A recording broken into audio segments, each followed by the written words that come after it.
Alrighty, welcome to another Globalization and Development lecture. Hopefully everybody's still doing all right into February now, so hopefully you're all getting into the thick of it with your classes and you'll be, you know, keeping going with the um, reading week coming up. So apologies in advance for how much course content there is this week. This is probably our heaviest lecture of the entire semester, so it's only going up from here. So you got two articles to read. We've got two chapters that we're covering from the Ritzer and Dean text, and you've got a very long documentary on the Amazon empire. So it's going to be a little longer this week. I know that this lecture is going to be longer as well than the last ones that we've had. So stick with it. This is all really important stuff for going forward with the rest of the course. And believe this is one of the last lectures that has a lot of the basics that we have to get through, just so that we can talk about everything in the rest of the semester. So it's going to be heavy, but hopefully it'll be worth it for everybody.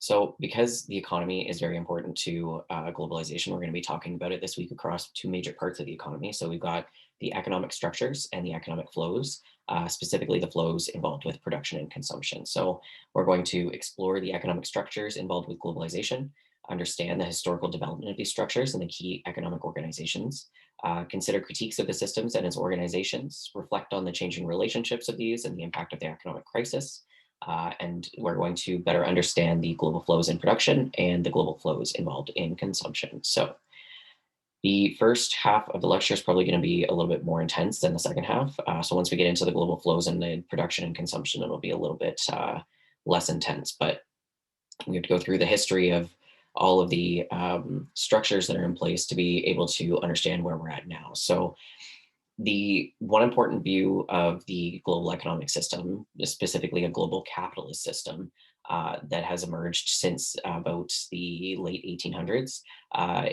is that we've got this system that was come before what we're in now, or what was in the mid to late 1900s.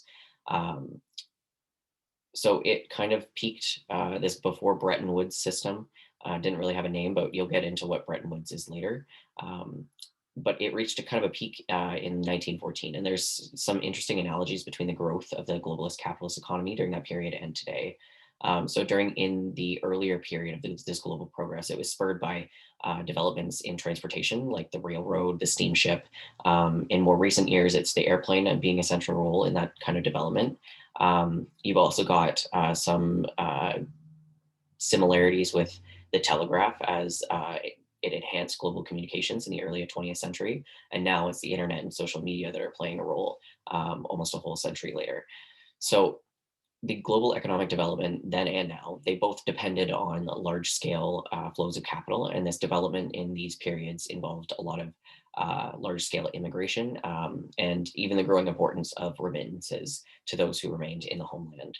Um, More generally, global economic specialization among the nations of the world became kind of the norm then and now. And this specialization has operated on the basis of kind of a law of comparative advantage. So basically, nations should concentrate on what they do best. So that's an internal comparison. A nation should concentrate on what it's doing best in comparison to the other things that it does or could do, and not in comparison to what other nations do. So there are some structural similarities between economic development in these two periods, but there's problems that have been created in the two eras that are also similar. So first, we have poor nations and the people who are inhabiting those nations were and are continuing to be subjugated to the operations by the global economy. Second, not all the parts of the world have gained or gained equally from the growth of the global economy. There continues to be sub areas within these parts of the world that have not advanced or they have not shared equally in the gains that have been made. Third, you have losers in the economic competition among geographical areas, but you also have certain industries and social classes that have lost out, at least in comparison to who is winning. So, in other words, you have enormous economic inequalities that have emerged within these economic systems and structures. And fourth, within nations, the poor have tended to suffer most when the nations are forced to repay all their debts to other more developed nations. So overall, the global economy of a century ago, and you could say pretty much the same today, was not equally good for everyone within the structures, and many people suffered. Um, so while there is a case that can be made for the prior era of economic globalization, what is not recognized in like uplifting the prior and saying that we should kind of go back to that is what is central to this course is that there is far more globalization, for far more to globalization than it is related to the economy. So for example, Jeffrey Frieden mentioned that the global spread of the English language and of soccer or football is important, but he fails to kind of give anything within that like cultural phenomena the importance that they deserve. So while Frieden is devoting more attention to the economics of the English language and soccer moving across in the world, he doesn't actually attain anything to the cultural phenomena. Um, he also devotes a lot of attention to political issues, but they're usually in part of or subordinated to economics and economic globalization. Economic globalization. So he and many others fail to give the political and cultural globalization their proper role in this overall perspective on globalization. So, in short, the focus that scholars have sometimes is so fixated on the economic structures and the flows that are occurring within globalization that they ignore the other cultural and political structures and flows that also impact economic globalization in the way that we live. So if we're accepting arguments that scholars put forward that are fixated on the economic globalization, then we're also somewhat ignoring the other aspects of globalization that are just as important. And so that's one example as to why it's very important to bring in other variety of opinions and a variety of perspectives into your work when you're discussing the different aspects of any topic within globalization, because while we're talking about economic globalization in this lecture, there's a lot of political and cultural influences that are going on in the background to make these economic globalization choices evident within the world. So that is to say, even though we're talking about economic globalization in this lecture, you have to remember that these are only part of the story. So if you've got something in this lecture that is economic, you've also got cultural and political background in that as well, regardless of whether or not it's being brought up immediately. So keep that in the back of your mind. It's not going to be kind of siloed in one section or another. It's going to be important to integrate everything together. So Frieden also sees the development of economic globalization after World War II in the context of this prior era of economic globalization, but also in its collapse as a result of World War One, the Depression, and other events within World War II. So all of these events had major negative effects on most economies, except for pretty much the US economy. That was a major exception here based on the effect of the two world wars. They actually got a pretty good economic boom from the world wars. But in particular, you also you have to think about the importance of the 1930s and the movement of many countries, notably fascist Italy and Germany, moving into the direction of autarky, or the turn inward of a nation in order to create more economic self-sufficiency as possible. So a turn inward is against globalization, which requires that various entities, including the nation states, are looking outwards rather than inwards. And not only that does that impact the way that they view the world, but then also it affects the way that they're dealing with other parts of the world. So for its part, the US in the 1930s had a strong tendency toward isolationism, although such an orientation was not quite as antithetical to economic globalization as that autarky of turning inwards, partially because it was more political than economic. However, within the midst of the Second World War, the Western world, especially the US and Great Britain, began planning for a more open international economy. And so there was a great fear of the recurrence of a depression after the World War II. So within that fear, the bigger powers started thinking about the different difficulties that those societies would have in absorbing the massive manpower that created by the demobilization of the military when the war ended. So there was a lot of fear of resurrection of barriers to trade and the free flow of money that had been commonplace prior to World War II. And so the focus of these planners was basically on reducing trade barriers and on creating conditions necessary for the free flowing money and investment that was possible. So another concern was also the creation of conditions needed for this financial stability around the globe. And so this was the background for a meeting in July 1944 at the Mount Washington Hotel in Bretton Woods, New Hampshire, which led to the beginning of the Bretton Woods system by the end of the 3-week meeting. So the Bretton Woods system is a key factor in the depression. Was that there was a lack of cooperation of the nation state. So that lack of cooperation was associated with high tariffs, the other import restrictions and protectionist practices, as well as the propensity of governments to devalue their currencies to gain an edge in global trade over other countries. So that kind of made exchange rate wars among the nations more likely. And so these concerns were the backdrop of how Bretton Woods system was created. And it's got five key elements. So first, each participating state would establish a par value for its currency, usually expressed in terms of gold or equivalent, specifically in relation to the US dollar based on July 1944. So, for example, the US said that its currency was $35 per ounce of gold, while Nicaragua was 175 cordobas per ounce. So this meant that the exchange rate between the two currency was 5 cordobas to $1. And vice versa for any others. You could compare the Canadian dollar to this, for example. Second, you also have the official monetary authority in each country, so a central bank that would agree to its exchange rate for its own currency for other countries at the established exchange rates plus or minus 1%.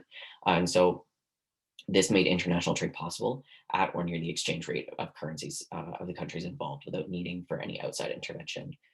Third, you had the International Monetary Fund, or the IMF, that was created.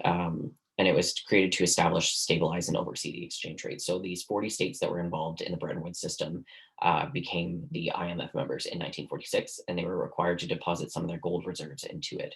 And so the IMF was empowered to approve the par values of the currencies, and member states could not change that value by more than 10%. So if a currency started to become destabilized, then the IMF was prepared to lend member states the money needed to stabilize their currency. Fourth, you had the member states agreeing to eliminate, or at least eventually all restrictions on the use of its currency for international trade. And finally, the entire system was based on the US dollar. So at the end of World War II, the US had about three-fourths of the world's gold supply and accounted for over one-fifth of the world's exports. So the US was agreeing to make the dollar convertible into other currencies, or gold at a fixed par value. And so the dollar became, in effect, a global currency. And of course, as the Bretton Woods system came into existence, that had a chance to develop. It changed dramatically over time. So the main effects of the Bretton Woods system on global trade were within um, global monetary order, the global investment, and global trade had a key point, and the idea was unconditional most favored nation, which required governments to offer the same trade concessions. And so restrictions on international trade were reduced over the years through various meetings or rounds under the GATT, or the General Agreement on Tariffs and Trade, and that'll come up a little bit later. Um, and it also ended up becoming the World Trade Organization. So just a couple of different acronyms there, but we'll get into that a little bit later. Um, in terms of like the monetary order, it was the IMF that took the center stage there.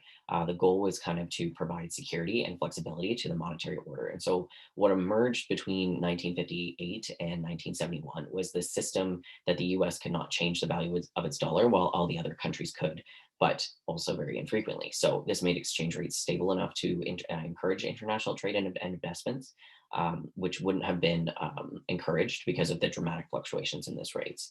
In terms of global investment, a key role was envisioned for the World Bank, but massive aid through the Marshall Plan and rapid European post-war recovery. It all made its work in that period much less significant than had been anticipated. So this development in terms of investment included multinational corporations, especially American-based firms in fields like automotives, computers, constructing their own plants and investing in domestic companies in other countries. And so this investment took center stage because the industries involved were very large and most of the time global. Organizations that were able to function effectively. So these large global organizations were functioning based on the investments that were made in other countries. And so this investment made it possible to get around trade barriers by opening plants in the countries that had those barriers. So this global openness, encouraged by the Bretton Woods system, contributed to the emergence and expansion of social welfare programs, including the welfare state in many countries. So welfare states sought to deal with their various problems like recession, layoffs, reduction in wages, bankruptcies of uncompetitive firms. And this creation of a social safety net within the country served to protect and like the country itself and its citizens from these problems as much as possible. So in the process, it gave a nation and its entrepreneurs the cover that they needed to be able to engage in the global marketplace without feeling like they were going to immediately fail. They wouldn't immediately crash and burn because they had a little bit of a safety net in place there. And so the combination of all of these aspects and dimensions of the Bretton Woods system satisfied a lot of nations and different constituencies. And in the process, it saw the most rapid rates of economic growth and the most enduring economic stability in modern history. And so, given this brief background on Bretton Woods, we can kind of look in more detail about the economic organizations that spawned based on the system. So, these are the main organizations that spawned from it. So we have the International Trade Organization, which is the one organization that never really got started because it was lacking US support when it was being brought up as an organization. So the point of the International Trade Organization was to provide free trade, which is a concept that came up through the General Agreement on Tariffs and Trade, which existed from 1947 to 1995 and was superseded by the World Trade Organization. So this organization was a system for liberalization of trade, meaning that it was the location for loosening trade throughout the world, basically making it easier for nation states to trade with each other. So there was a lot of multinational trade agreements associated with the GATT, which later was taken on a bit more within the World Trade Organization. And other characteristics were wrapped up into the Trade Organization. And the World Trade Organization is still the primary organization associated with globalized trade. And it includes issues such as reducing tariffs on trading goods, dealing with non-tariff barriers, and also liberalizing international trade in agriculture. Um, More recently, attention has shifted to issues around international trade and services, investments, property rights. And those are the three main things. And this is where we get into the trade related intellectual property rights and trade related investment measures, or TRIPS and TRIMS. So these are both agreements that have occurred within the WTO on creating measures to protect the interests of individuals who have created ideas, and measures that government can place on foreign firms, basically to protect their national markets. And so, with such an increase in movement of knowledge and ideas, the intellectual property rights are becoming increasingly important throughout the world. And these involve intangible ideas, knowledge, and also expressions that require their use to be approved by the owner. So, within this, you have movies, books, music recordings, computer software, or things that have value which lie within the realm of ideas. Um, but there's also tangible products such as pharmaceuticals and technologies, which are viewed as having a significant intellectual component while being tangible items as well. And so there was national agreements related to intellectual property rights before this current globalization era, but there are many differences between the eras that have led to global agreements being necessary. So the TRIPS agreement serves to protect the interests of the individuals, organizations, and states that create ideas. So this is important, but there is also global inequity in the generation of these ideas. And with the result of that, most developed nations, as well as organizations and individuals within them, who will benefit from the TRIPS, there's less developed nations and individuals who often feel that this serves to continually advantage the developed nations and disadvantage them. So generally, there are people who protest the idea of commodifying intellectual and cultural products, and there are people who protest the pharmaceutical industry for biopiracy, which can involve both the effort to control genetic resources and not share them equitably and equally. Biopiracy can also involve gaining control or stealing indigenous medical knowledge, as well as the ingredients discovered by indigenous peoples that they may continue to use, so plants to treat various illnesses. So not only are they helpful for protecting individuals who create the ideas, they may be harmful to others when they can be used more or less to help themselves to knowledge that has been passed down through generations, only now to be taken over by individuals who want to profit off of the system instead of people who are just using them to benefit the community that they live within. Um, the TRIMS agreement had 5 specific restrictions for foreign firms that includes requirements for the local content or sourcing, so minimum amounts of content or local sourcing for inputs of final products. Expert performance criteria, so this is how much a foreign producer's output must be exported. Trade balancing requirements, which limit the goods, the value of the goods that are imported by these foreign firms and the amount that it exports. foreign exchange rates, so limiting the inflow of foreign exchange to foreign firms, and export controls, so limits on the foreign firm, how much the foreign firm can export. And there are other restrictions within the trims as well, but these are the main five. And so nation states might be able to provide incentives to get foreign firms to invest in their countries, such as allowing tax allowances and subsidies, but there are still barriers to make sure that they stay within their means. And so trims are another subject of dispute between the global north and the global south, specifically because the less developed countries in the south tend to favor trims because they allow them to better control the foreign investment that comes within their countries. And the more developed countries in the north tend to be critical of trims because they limit the ability of the corporations that stem primarily from the north to do business and earn profits in less developed nations. So, more generally, and from a straight neoliberal position, the north is critical of trims because these barriers to the free flow of money and products are being put up, and so they can't benefit as much from them. Um, so there's some ups and downs for both trims and trips, depending on the perspective and depending on who's involved. So let's now talk about the World Trade Organization more specifically. So the WTO is a multilateral organization in Geneva, Switzerland, and it's at the heart of the economic globalization due to the focus on trade liberalization. So within the WTO, all the members have an equal vote to some extent, and the WTO is the organization of the member states and not one supranational organization. So it's not its own body; it's just everybody within the member states. Um, so within the WTO, there's some evidence of strains being developed between developed and developing nations, which were illustrated in the Doha rounds of negotiations that occurred most recently in 2001, that they stalled by 2008, and then came back around to end in 2015. So what this means is that when negotiations were emerging, countries were ongoing. Negotiations were ongoing within these countries. These emerging economies challenged the bigger countries based on their trade protections, which led to a collapse in the negotiations. So basically, China, India, and Brazil came to the table and pointed fingers at the US and the EU for their trade protections and said, hey, that's not fair. That's not how we should be doing things around here. Why do they get to have their trade blocks protected, but we aren't? Which led the US and the EU to have some contention with being pointed in their direction. So there's some complications within the rounds there as the general lack of agreement between the key nation states, which is due in part to the rising power of the East and the declining power of the US and the EU. But the goal of this round of trade talks was basically to help the less developed countries in the world get a better hand on their trade. But a major issue was the dispute between the US and the EU over farm subsidies. So less developed countries were demanding reduced farm subsidies from both the US and the EU, which were stuck in making concessions about their powerful farm trading blocks. And so, for an agreement to be able to be reached, these less developed countries would have to reduce their tariffs on farm goods. And comparatively, poor countries resisted these cuts, arguing that they should not have to make sacrifices in order for rich countries to open up their markets.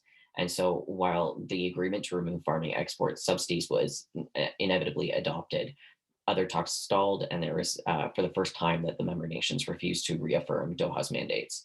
Um, there were also a lot of member nations being involved in these talks. So there's 160 nations here. So these negotiations are complicated and difficult to have. And there was some success within the rounds in the past, due in part to the EU and the US power, where these two members could kind of go off into a corner, make a decision, and then it would just kind of be imposed on the rest of the group. But because of also smaller numbers of nations being involved, this wasn't as much of an issue because the nations were like, okay, yeah, that kind of benefits us as well. But now with 160 nations, there's a lot of people at the table that want to have some benefit in having these trade organizations. So, despite these conflicts within the WTO and the member nations, the WTO operations continue, and they are premised on the neoliberal idea that all nations benefit from free and open trade, and it's dedicated to reducing and eventually eliminating the barriers to trade for everyone. But capitalism is based on a system where there's winners and losers, so there are still some issues within the WTO, which we'll talk about a little bit more later. So then we've got the International Monetary Fund, which we've talked a little bit about already. So the IMF was created in 1944 within the exchange rate system of the Bretton Woods system. And the IMF's original focus was on the creation of a stable global monetary system and being kind of a lender of last resort for nation states. So it was a system that was able to uphold everybody, but the IMF is a lightning rod for critics who see it as supporting developed countries in their efforts to impose their policies, including neoliberalism, on less developed countries. So its supporters see it as a key to the emergence and further development of the global economy. Um, and the IMF wanted to be sure that a nation did not, within their various economic problems, kind of use these as excuses to lower their exchange rate and improve its competition power for the other nations. So the IMF was kind of there if there was a sense of disequilibrium within the countries. The IMF kind of has power to authorize a change in the exchange rate for the nation's currency. And so the IMF has changed since its creation as well by adapting this uh, focus more on loans instead of fixing the exchange rate since the 1970s. And so the loans have become more important because these loans provided to developed nations had helped with recovering from World War II and this demand for structural adjustments and austerity, meaning that the IMF could ask its nation to devalue its currency, deregulate its interest rates and foreign transactions, or reduce government spending in healthcare and social programs for those in poverty, just to get its loans back. So these policies were traced back to this belief that this balance of payments imbalances were caused by inflationary policies and processes. So, having loose monetary policy or expansionist fiscal policies within a single nation. So, these structural agreements and adjustments were designed to rein in tendencies toward inflation becoming conditions where you could then ask for help from the IMF. So, a nation receiving help agreed to alter its policies in order to achieve a balance of payments in a short period of time, usually about a year. Um, and so this led to some criticisms to the IMF. So, what do policies about decreasing social support nets suggest? The neoliberal agenda. So, with the IMF adopting general models that reflected neoliberal policies within the operation of the global market, these policies tended to be imposed on developing nations without regard for differences among and between their economies, which was not helpful at all for their growth. And so these structural adjustments not only took the IMF into uncharted waters and new directions, but they also became highly controversial and ultimately a target of ultra globalization groups. Um, and the protests of these groups, the ultra globalization groups, were also related to the IMF governance structure, which is dominated by the US. So the US has about 17% of the IMF vote and veto power over any strategic decision. So developed nations controlled more than 50% of the votes. And how do they calculate these votes? Well, the votes are a function of a fixed number for each of the nations plus additional voting power based on each nation's quota of contributions to the fund. AKA, if you can't outbuy the largest and most powerful nations, good luck getting anything to be changed in your benefit.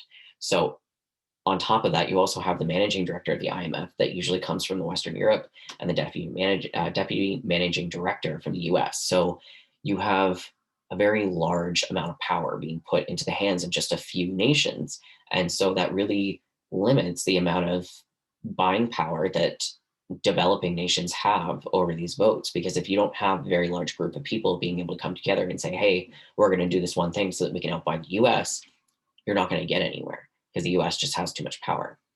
um, so the IMF has been moving kind of into a more greater transparency in its dealings with its member states, especially dealing with more of the non-governmental organizations and being more concerned with social issues like poverty within its dealings with developing nations, sort of to cope with the criticisms of its structure. But there's still a lot of issues within the structure for developing nations. Um, as well, the Great Recession brought a dramatic change in the fortunes of the IMF. So the flows of international capital dried up, and a number of economies were on the brink of disaster, like Iceland, Hungary, and Ukraine. So the IMF called on developing or developed economies to create an increase in their contributions, and so the IMF's loan portfolio increased from 15.6 billion in 2008 to 52.6 billion in 2010, and it now has hundreds of billions of dollars. So some countries like Iceland that ultimately avoided the IMF's loans previously because of their strict conditionalities ultimately had to accept funds from the IMF. And so they started providing larger loans, and even healthy economies like those in Brazil and South Korea were ending up receiving economic help from the IMF. So it was a long decline of the IMF in the end, and more recently, significantly, um, these large loan packages have gone to different countries that have needed some help or some that didn't actually need that help. And so the most controversial recipient is Greece, which has received over 280 billion dollars, including multiple IMF loans and loans from other agencies, which have been poorly managed and have failed to set Greece on a financial sustainability path. Um, and so, among its many conditions, Greece was actually forced to slash public spending, like almost completely, which increased unemployment and sparked massive public protests throughout the country. So, um, the European Commission was highly critical of the IMF's focus on austerity, preferring debt repayments, and to help further growth in the economy because it's not doing well for everybody. Them loaning out money is not helping everybody because of the conditions that they have.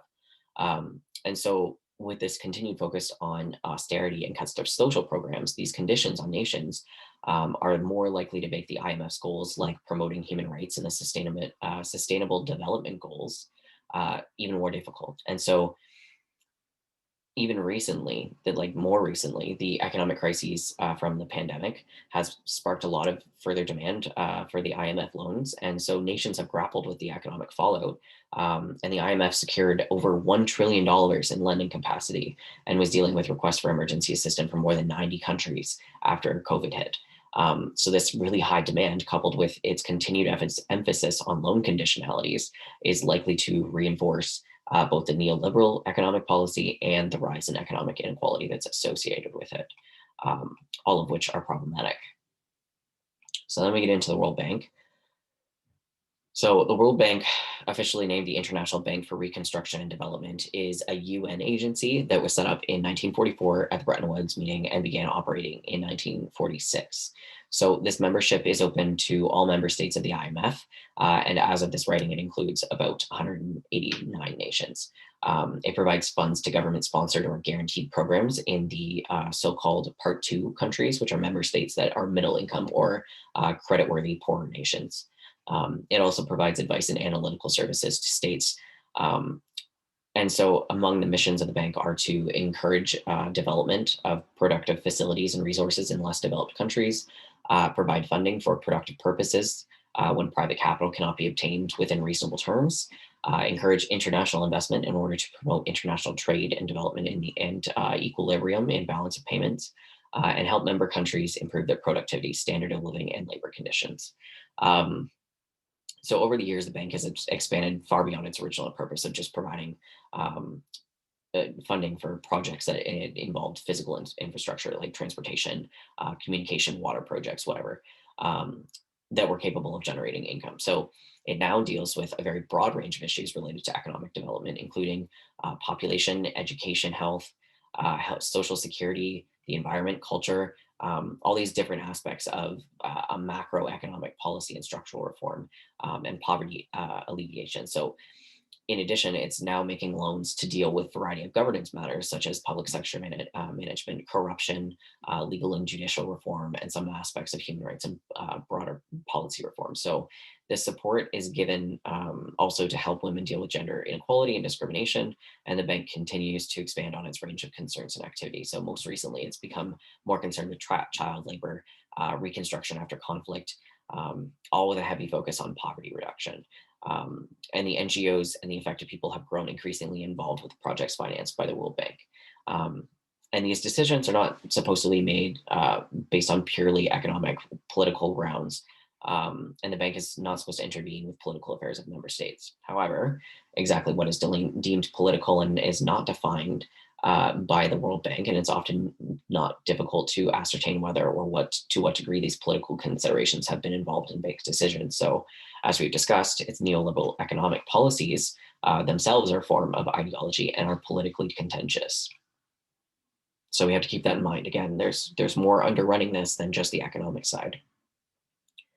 So all of the member states have a say in what the World Bank does, but a state's number of votes varies depending on its size and its importance to the economy. So again, the U.S. controls 16% of the bank's shares, and it's the largest contributor.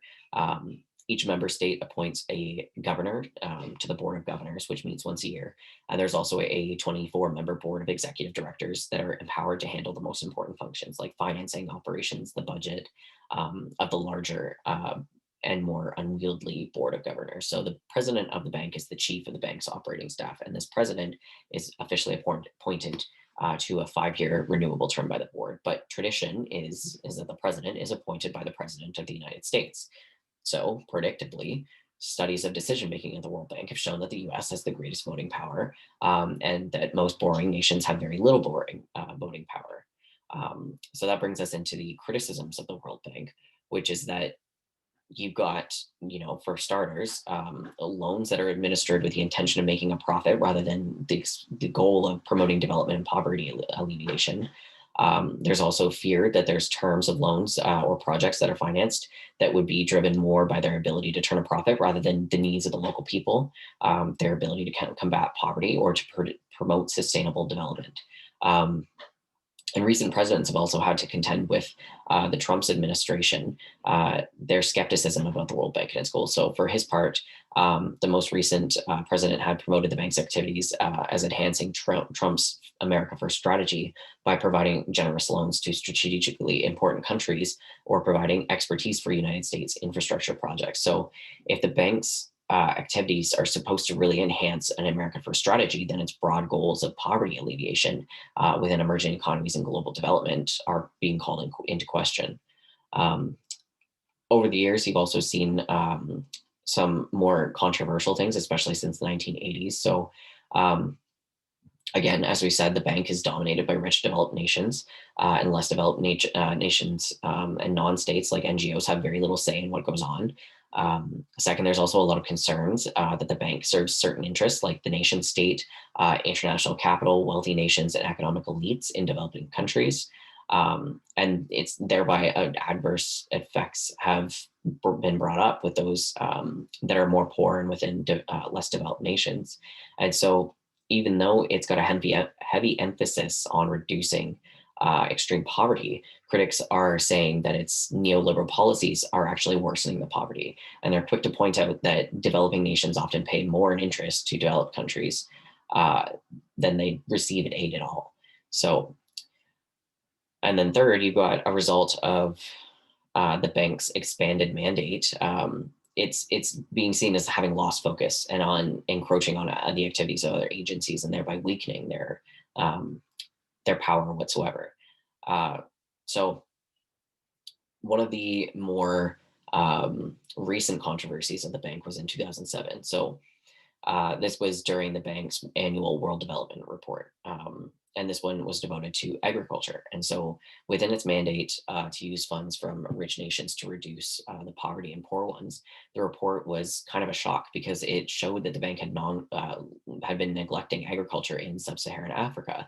And so, this neglect occurred despite the fact that this section of sub-Saharan Africa is one of the poorest regions of the world and one that is almost totally dependent on the agriculture.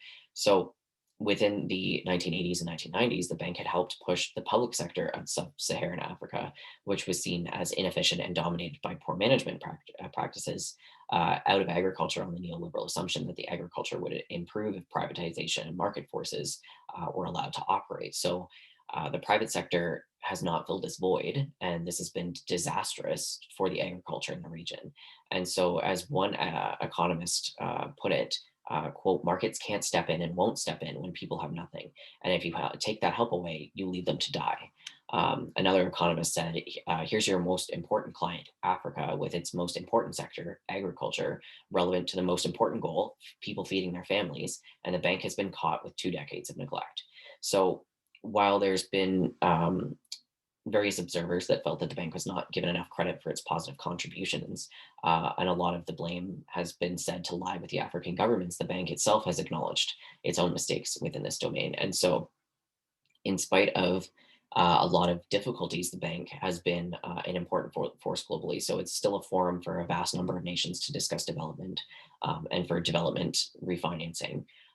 It still is a significant source of funds for developing nations, and it's an important source of information on development and provides valuable advice for supporting nations.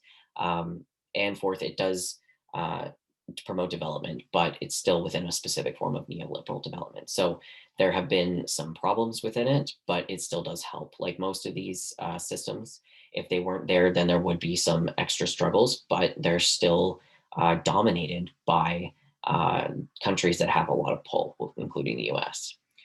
Um, so the ends of the Bretton Woods system came about in 1971 when the US pulled out of the system, partially because of the preeminence of the US dollar, but other nations' currencies were becoming more important than theirs, than they were previously, at least. But also due to international finance being restored after years of being subordinated to focus on national economies instead. And so the institutions that came to be within the system, the World Bank, the IMF, and the WTO, underwent a lot of significant changes, even though they remained in place. And so these changes have occurred due to major trade disputes and the increasing power of ambition of growing economic powers, especially in Asia. And so the World Bank has changed from loaning money to low income countries to providing loans to middle and high income countries, which have exceeded the loans given to low income economies. And so the World Bank argues that it's helping the large numbers of poverty stricken in the less developed countries. But its critics are still saying that it's opening markets up there, not bank loans, that have helped poverty reduction. And so, even worse, the critics contend that the World Bank's policies actually just worsen the poverty in these countries by using its structural adjustment programs, and it's been aid that have largely benefited the wealthy countries. Um, the IMF is also saddled with problems and relentless criticism of the past austerity programs that impose on poor countries in exchange for bailouts, and the bailouts themselves for legitimating and supporting the bad policies by countries received by them. And so, with this shift in global power away from the US and Europe and towards countries like China, and the fact that the IMF has been rendered increasingly less relevant by the growing global economy, you see the IMF kind of uh, dissipating a little bit. And so some people have said that if the IMF disappeared tomorrow, people wouldn't miss it much. But they still have a little bit of power. And there are people that have argued that while things are relatively calm for the moment, the IMF will be needed in the next global financial crisis, which one is next? We've had so many.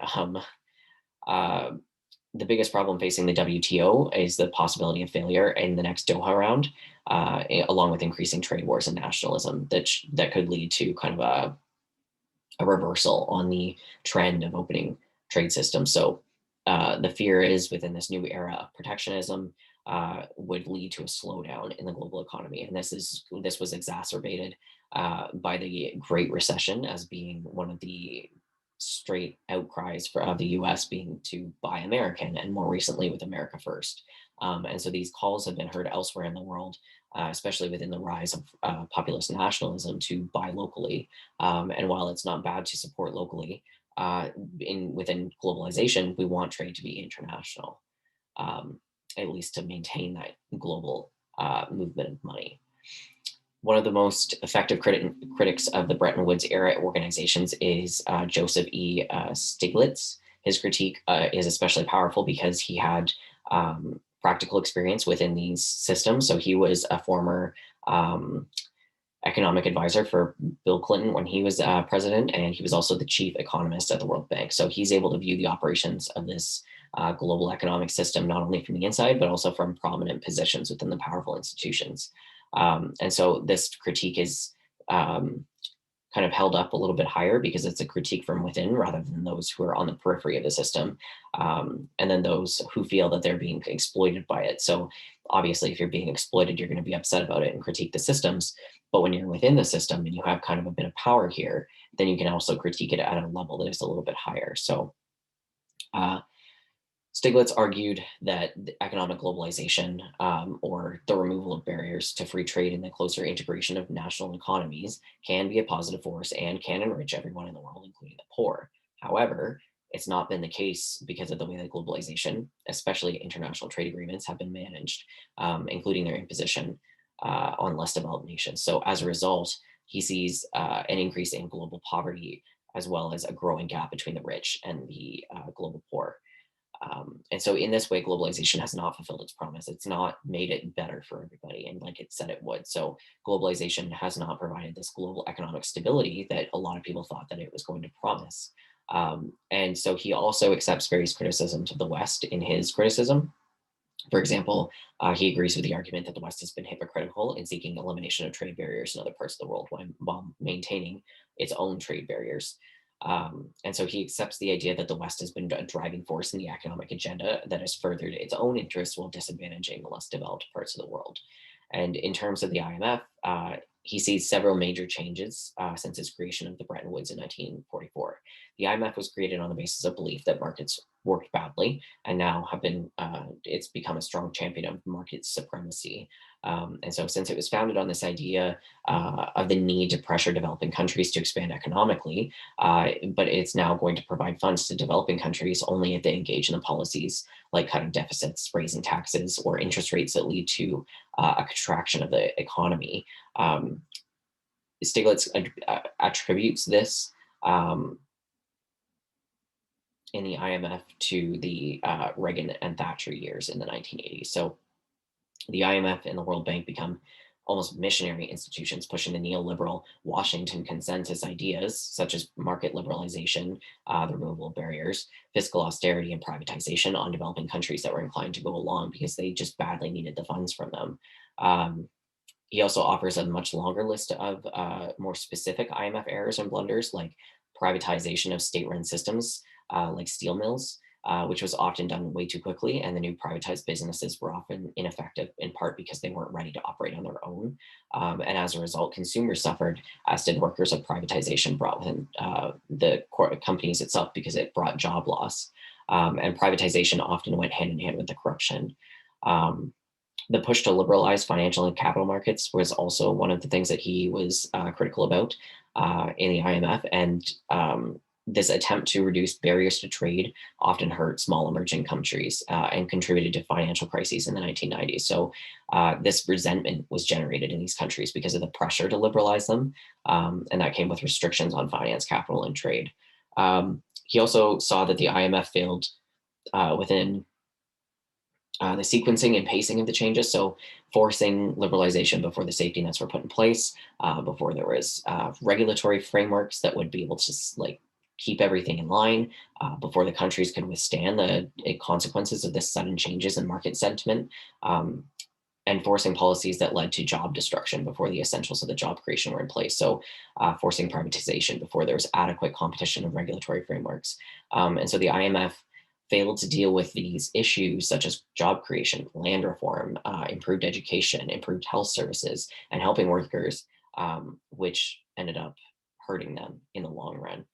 Um, so while there's blame resting within the financial sector, governments also fail to protect the market from itself and to protect society from the kinds of excesses that would have had repeatedly imposed high costs on the taxpayer, like payers, the workers, the homeowners, retirees.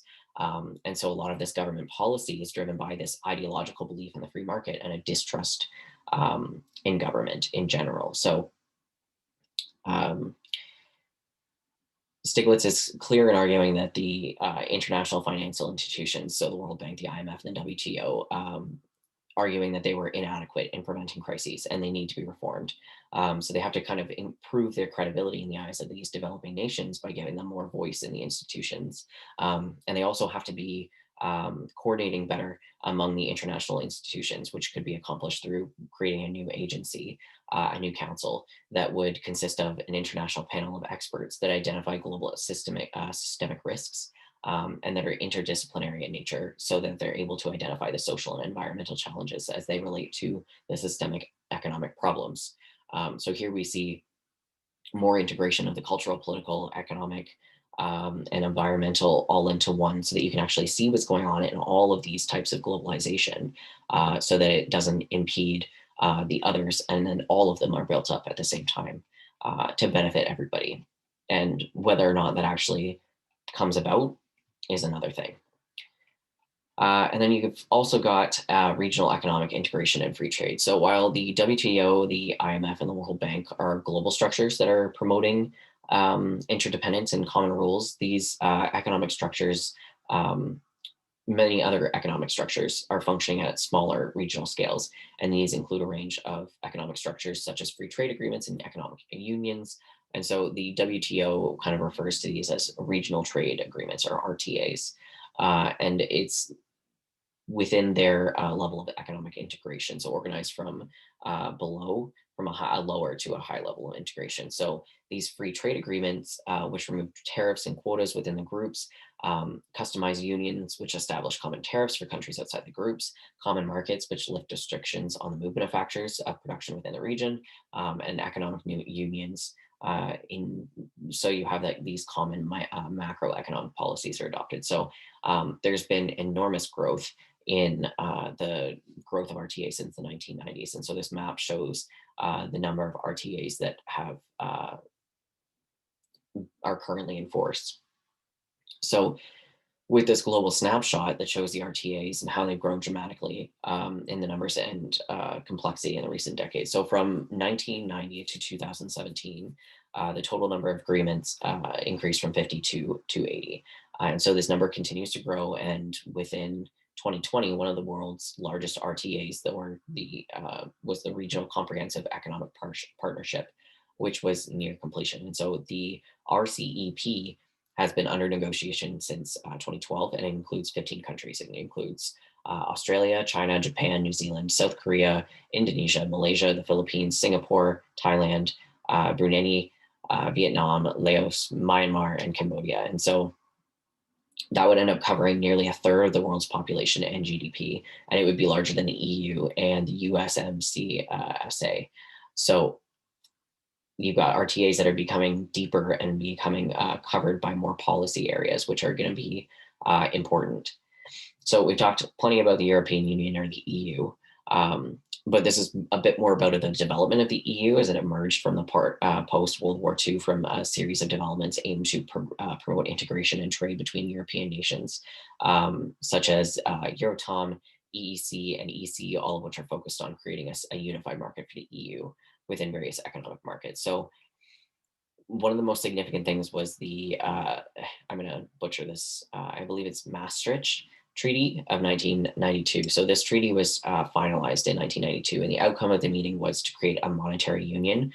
So the European Central Bank and the common currency in the EU of the euro. So the treaty had a series of political consequences on greater political cooperation among EU members or on foreign policy, and strengthening European Parliament. So this legislature for the EU within its elected members, and the 2009 Lisbon Treaty later tried to strengthen the EU's democracy by furthering the empowering of the European Parliament, which is creating a single elected president, among other changes. So ultimately, this was meant to grant citizens more voting power, and what the European Commission does.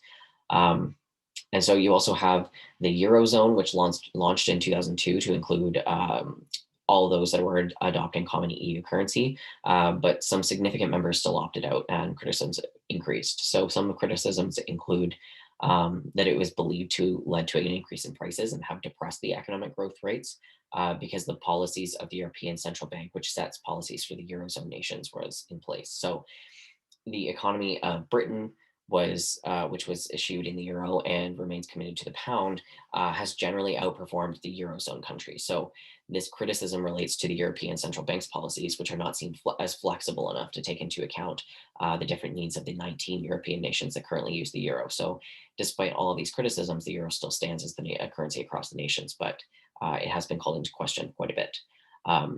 And in the last decade, the support for the EU has been a bit of a roller coaster. We've kind of talked about this a little bit before, but voters were expressing significant dissatisfaction for the EU in 2014.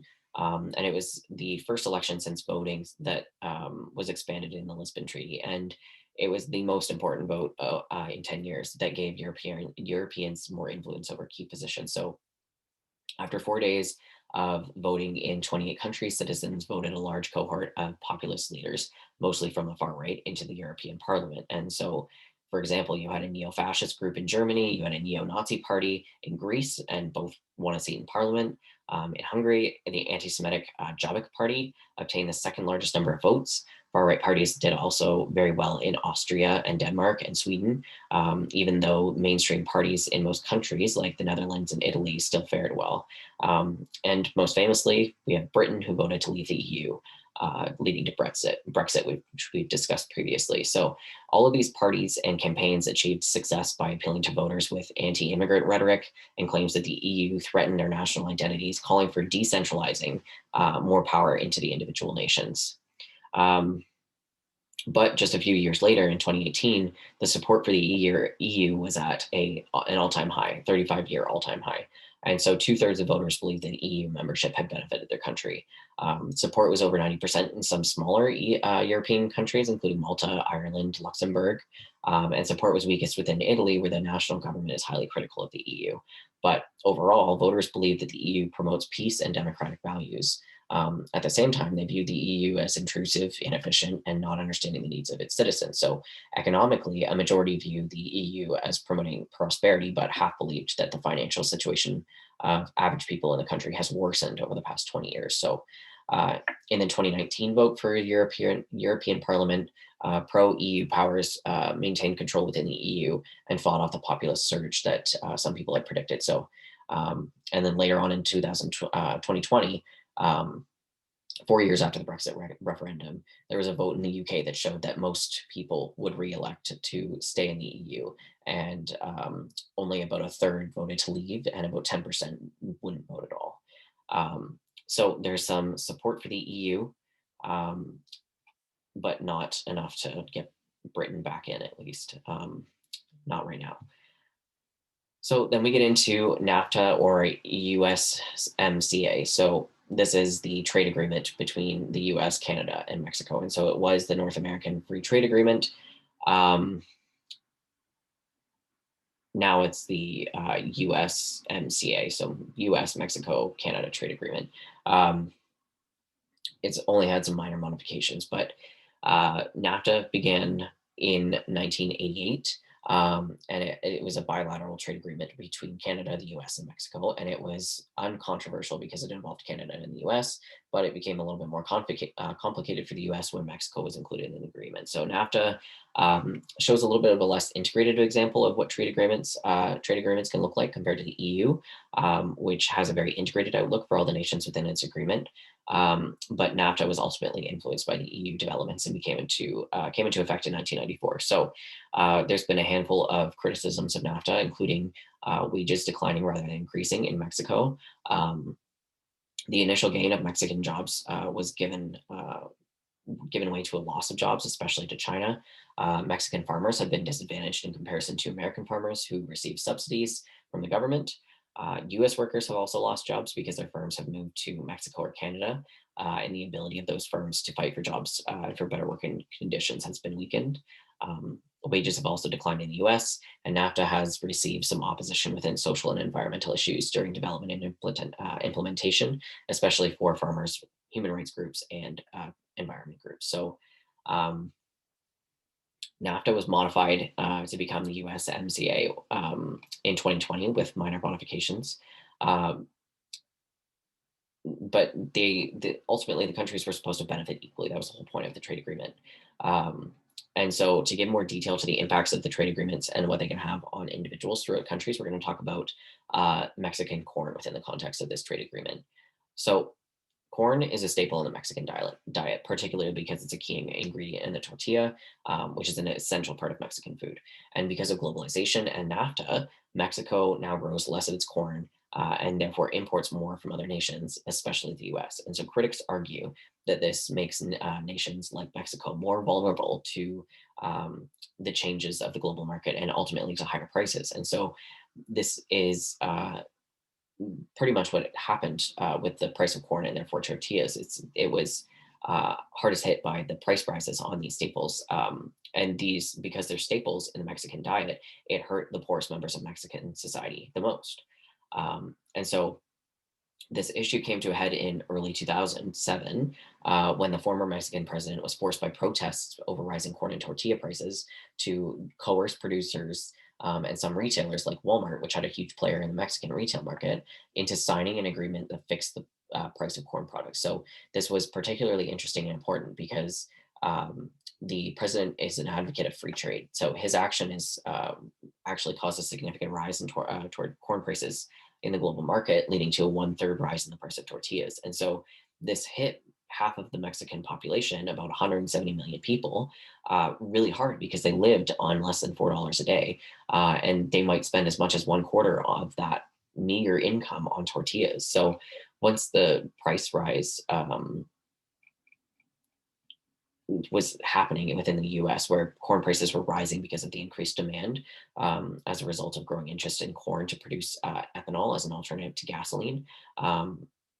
You had a lot of public uproar in Mexico, and it was fueled by the belief that the big tortilla producers and corn flour distributors were the ones that were creating the problem through hoarding corn supplies in hopes that they could drive prices even higher. So in January of 2007, thousands of workers and farmers marched to Mexico City, and they went into the central square to protest the rise in corn prices and more generally neoliberal globalization. And so a spokesperson said for the marchers, quote, while other countries are looking for alternatives to neoliberal policies, in Mexico, the government has lagged behind us and has insisted in applying a model that after a quarter century, has shown inefficiency and inequality. So the goals of these protesters were making greater protections for Mexican farmers through renegotiating these aspects of NAFTA that relate to agriculture reduction or elimination of Mexican dependence on imports of corn from the U.S.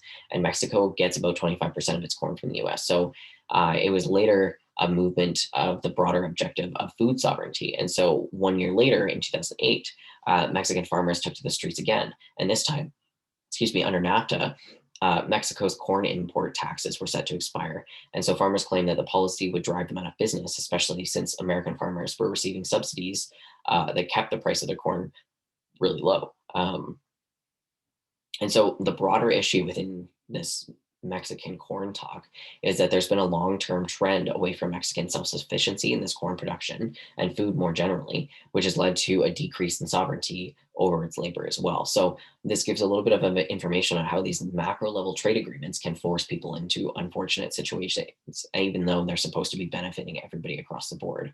It's only really benefiting those who are already benefiting from neoliberalism, even though they're supposed to be benefiting everyone.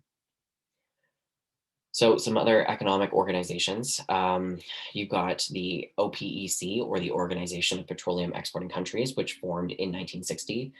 Members are all major oil exporters, including Iran, Iraq, Kuwait, Saudi Arabia, Venezuela, Algeria, Angola, Ecuador, Libya, Nigeria, the United Arab Emirates, Gabon, Equatorial Guinea, and Congo. And the purpose of it is to protect and increase the price of oil as oil failed to keep up with inflation over the years, which we've noticed even in the 1970s, inflation was not keeping up, and it's getting to be even worse with the climbing price in the world.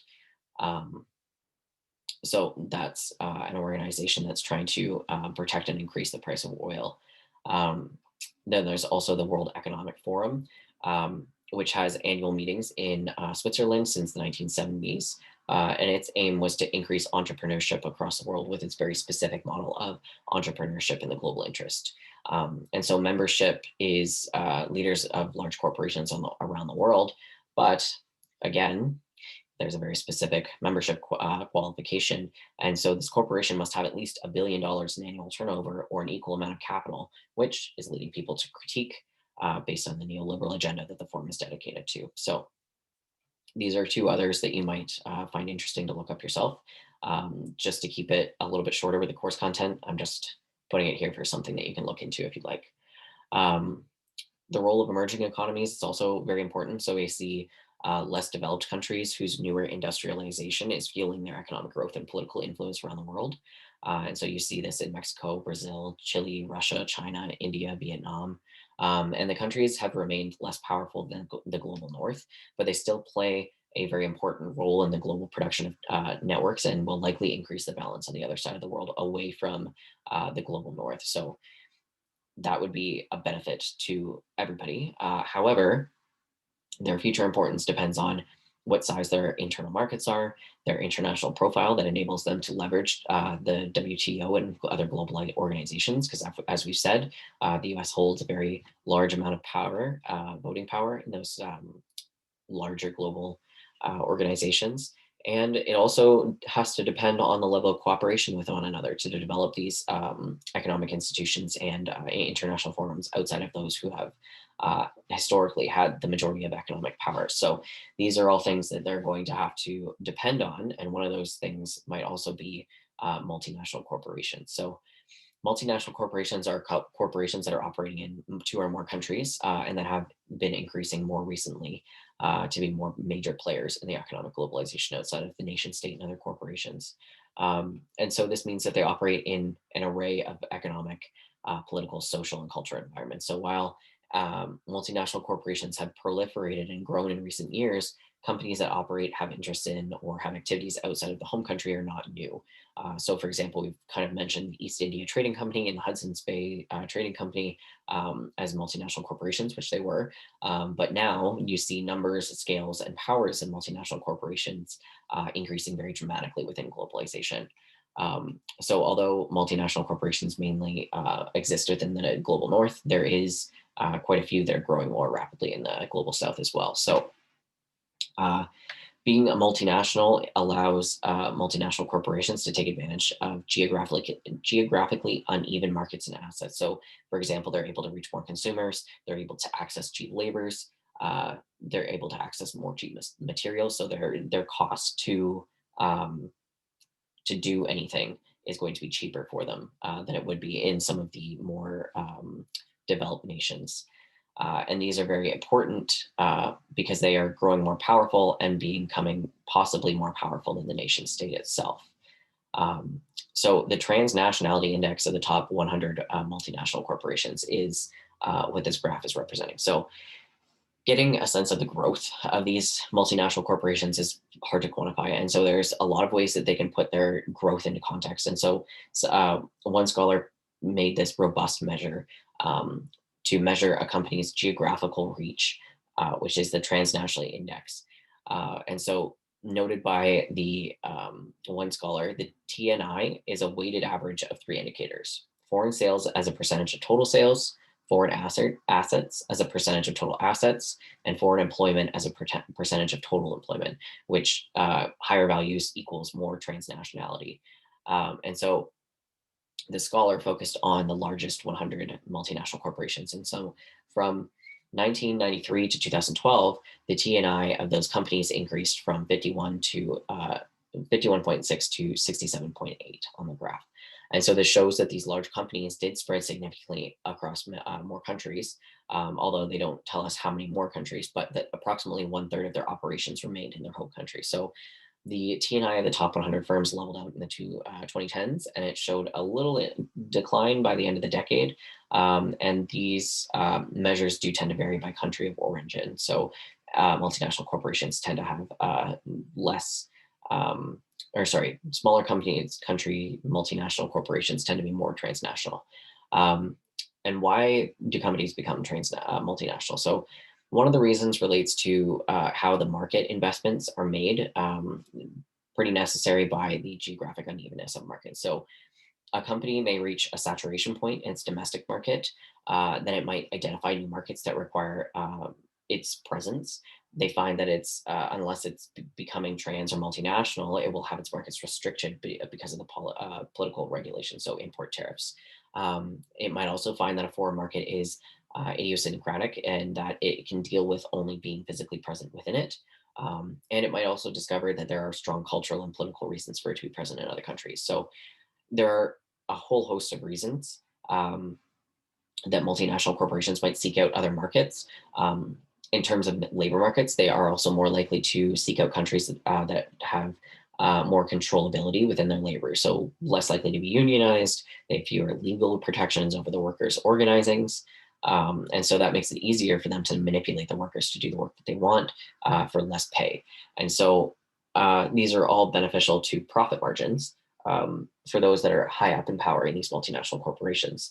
And there are also reasons relating to market-oriented investment, which are necessary based on the geographic unevenness of assets. So a company in these circumstances might invest in another country to access human and natural resources. So this can involve accessing human resources with high skill and knowledge, or low paid personnel with little skill or knowledge, whose attraction is their low cost.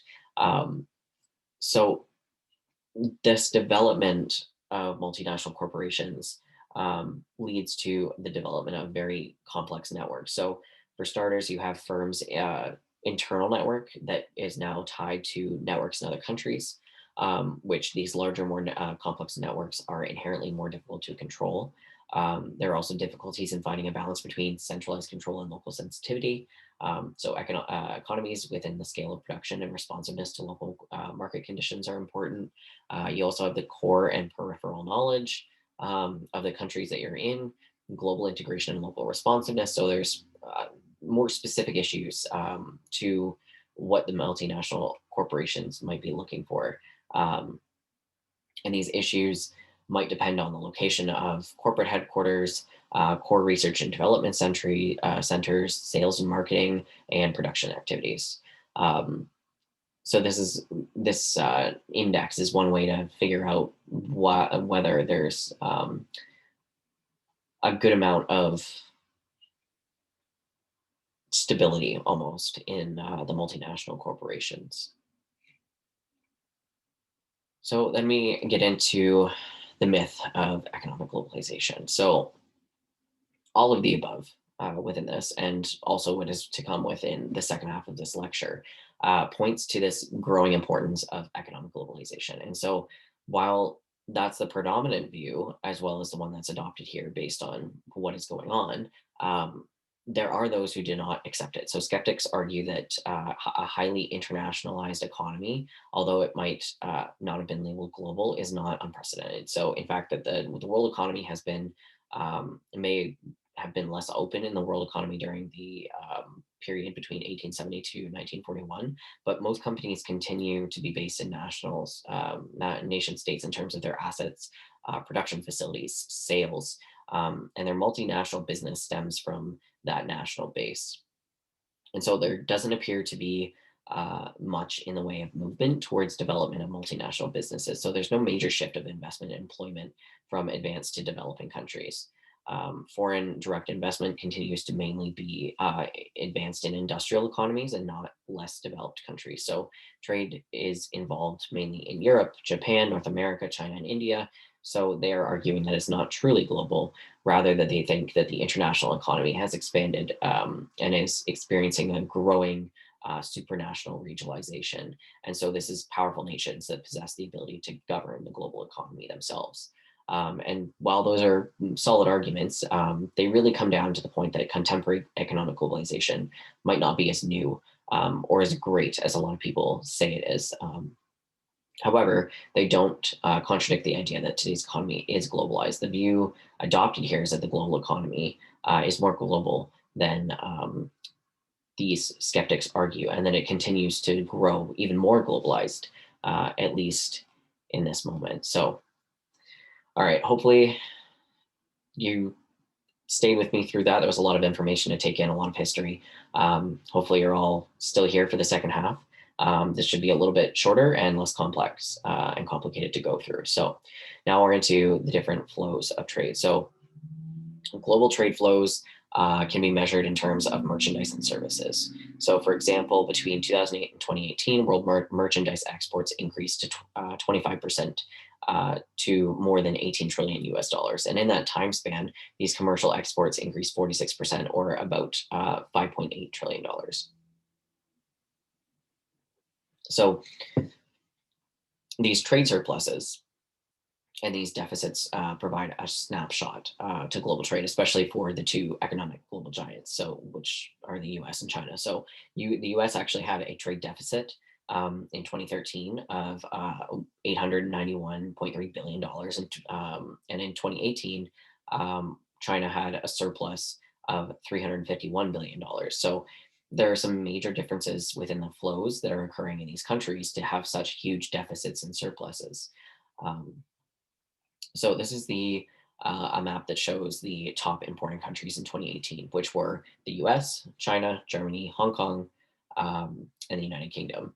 And then the top exporting countries were China, the US, Germany, Japan, and South Korea. So slight differences depending on where you're talking about. But with everything that we have talked about this semester, trade flows are always shaped by political processes. So, for example, political disputes between China and the US have resulted in a trade war, which has exacerbated surpluses and deficits between the two countries. So, you can also have global trade flows being shaped by other factors, which we have seen within the effects of COVID. So, as the pandemic quickly spread around the world, global trade experienced one of its quickest declines on record. So, for example, within the second quarter of 2020, from April to June, Europe's economic activity fell by 12%, and Spain experienced the sharpest drop of 18.5%. And similarly, the US economy fell by 9.5%. So, while a lot of this activity includes domestic trade, it also encompassed international trade flows. And so, there were a lot of things keeping trade within this deficit. For example, container ships weren't allowed to leave their ports. Um, Crew members were stranded on their vessels. Planes transporting people and goods were grounded, and some routes were restricted by the new emergency orders, like travel restrictions. And in the same period, the WTO estimated that the global value in merchandise fell by 14% in volume and 21% in value. So some of these trade flows rebounded in the months following the sharpest drops, with some showing the largest growth on record. Um, we've kind of returned to some of the normals within COVID, but there are some longer term changes that scholars have speculated about, including shifting supply chains and the flows that are dependent upon throughout the world. So within these global chains and networks, you have networks and chains that are central to the global economy. They're mainly through interconnected circuits. And you have economic chains and networks that include supply chains, international production networks, global commodity chains, and global chains. And so global value chains refer to the various chains for the value adding activities in the production processes of the various merchandise that is produced and sold throughout the world, all of which are a diverse set of multinational corporations, nations, and other actors. And so the value chains highlight the relative value of those economic activities that are required to bring a good or service from conception through the different phases of production, specifically involving a combination of physical transformation and the input of various producer services. Then you've also got delivery to final consumers, and finally disposal after use. And so this conceptualization of the value chain has several advantages. So first, it is focused on the value creation and the value capture during the full range of the possible chain activities and products of the goods and services that it includes. So it includes production, consumption, and even post-consumption, which is disposal of the goods within the chain. And it also limits the connotations of the word commodity, to which implies the production of undifferentiated goods and low barriers to entry. Third, it also accepts a number of ideas from earlier approaches. So the nature and consequences of organizational and geographic fragmentation, the role of power in the chain, and industry reorganization, coordination, and governance. So the ways in which the firms are linked in the global economy, it goes beyond them to show the broader institutional context as well.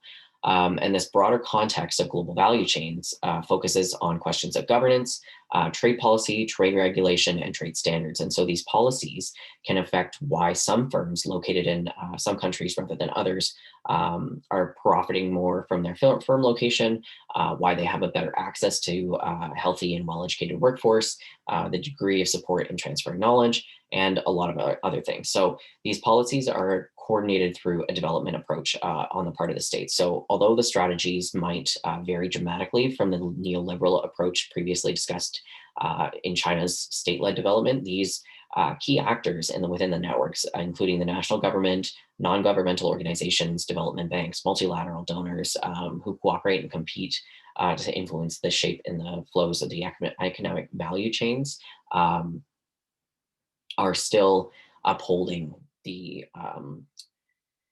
policies that are in place. So a few of these examples of the value chains are scrap metal. So from US to China, the usable is extracted mainly by hand and it's shipped back to the US as new products or used to build products in China.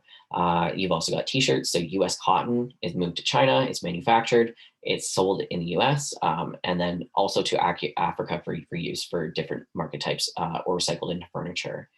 You've also got the hybrid and electrical automobiles. So the R&D in the US and Japan. Lithium is coming from Chile and Argentina. Other battery components are coming from Korea or Germany, Belgium, Japan, the US, China. So it's moved all over the place. But one of the largest global value chains is the iPhone. So this is the global value chain for the iPhone on a map. So you can see all the different places that things are going with the iPhone. So the iPhone's conceptual design is created in the US and the processor is produced in Texas. So beyond that, any advanced semiconductors have come from Germany and Taiwan. Memory is coming from Korea or Japan. Display panels and circuitry are coming from Korea or Taiwan. Chipsets are coming from Europe, and rare metals are coming from Africa and Asia. And so the phone is then assembled with all of these parts coming from all these different places in China, often using the infamous contractor Foxconn, who are very well known for widespread labor abuses.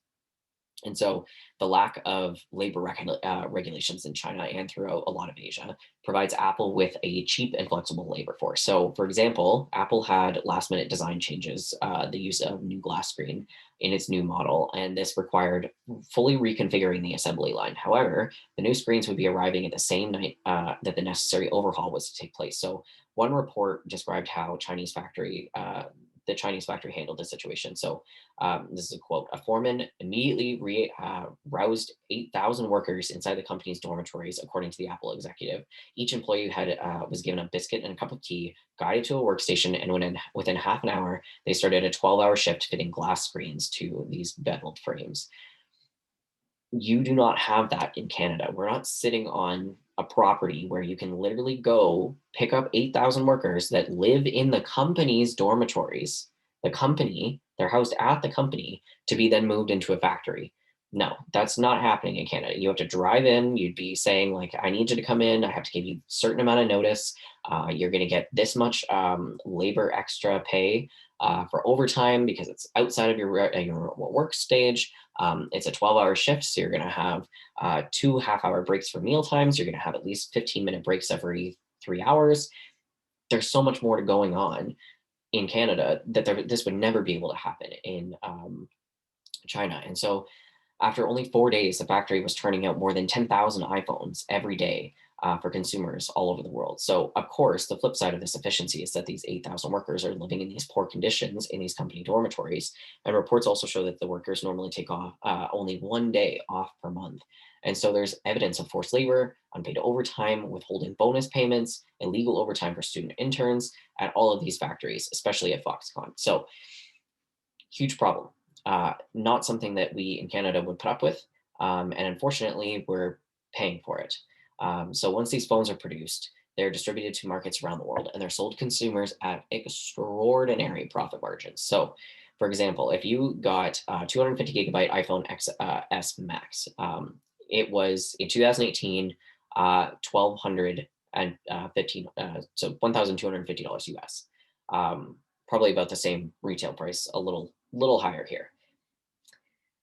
To make that phone, it cost $444, but its retail price was 3 times that much. So Apple is profiting with a 200% profit margin, which is staggering for a profit margin within the industry. So in 2018, Apple posted a profit of $98 billion, making it one of the most profitable companies in the world. And so this stands in stark comparisons to Foxconn and other contractors where profit margins are very thin and workers are struggling with poverty and inhumane working conditions. So while it's going into the pockets of people that work high up in Apple, these hundreds of thousands of people are struggling in their workplaces. And so once consumers are done with their iPhones, because iPhones come out every single year, what are you doing with your iPhone as soon as you're done with it? If you get a new one every single year, you're maybe selling it. But then what does it do after that? So the value chain continues through recycling and disposal, if that is what is being done with the phone. So if the phone is traded to an Apple store, Apple puts it through a lot of tests to see if the used phone can be resold on the secondhand market. And if they determine that it can't be resold, then it's shipped to a recycling factory that is operated by a contractor. And this contractor is required to remove the toxic chemicals and gases and destroy all the components. And so this already dangerous work poses significant health hazards for laborers. And other electronics manufacturers allow their components to be reused and repurposed. So, for example, the camera on a Microsoft Surface could be sold for use in a drone if it's still functioning. Um, Whereas Apple has a full destruction policy, so it prevents parts from being used in counterfeit Apple products. And so all these parts are shredded and rendered unusable. They can only be sold for certain valuable materials, so aluminum, gold, copper, that can be extracted and resold, while the rest of the phone enters the landfill as waste. So that's the value chain for the iPhone. Not only does it move quite a bit across the country to be produced, but it's also moving quite a bit to be recycled and destroyed. So increasing competition for commodities. So there's obviously been quite a demand for commodities that's been fueled by demand in developed countries like us, the US, the EU, Japan, but they also increase by demand and consumption patterns in India and China as they become more powerful. And it's about the fundamental change in the global economic structure. So this demand for commodities goes well beyond specific industries needing specific commodities for their production processes. This industrial development is linked to an emergence of a similarly expanding consumer society, with consumers in countries like China and India demanding the same sort of products that consumers in the US, Canada, and the EU possess. So this results um, in the need for everything to be from more airplanes to transport people who now want to see the world, to gas guzzling and polluting trucks to deliver the things that they want to consume, to the automobiles that they now want to have both as consumables and as technologies that allow them to consume much more, like tourism within China and Asia. And all of these planes, trucks, and cars all require gasoline, and they need to be produced in factories that consume huge amounts of energy, and in order to be produced, all of them they all require a wide range of commodities. And so a global commodities specialist summed this up really well. This is Krauss. So, quote, it's absolutely a fundamental change in the global economic structure. Global commodities ranging from oil to base metals to grains are moving higher as billions of people in China and around the world get wealthier and are consuming more as they produce products for us and increasingly for themselves. And so the world is coming alive and the lights are coming on across Asia. And what we're dealing with is a tremendous demand for resources. And so, with this tremendous demand of resources, you also have to deal with the economic impact of the flow of oil. So, this higher demand leads to higher prices, and that's pretty self explanatory. As the demand for oil grows, the supply decreases, which increases the prices.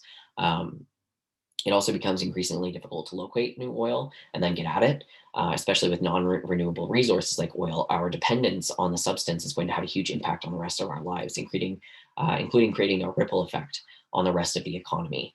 To pay for all of this merchandise that we have to requesting to buy and to consume and to ship to us to our doors.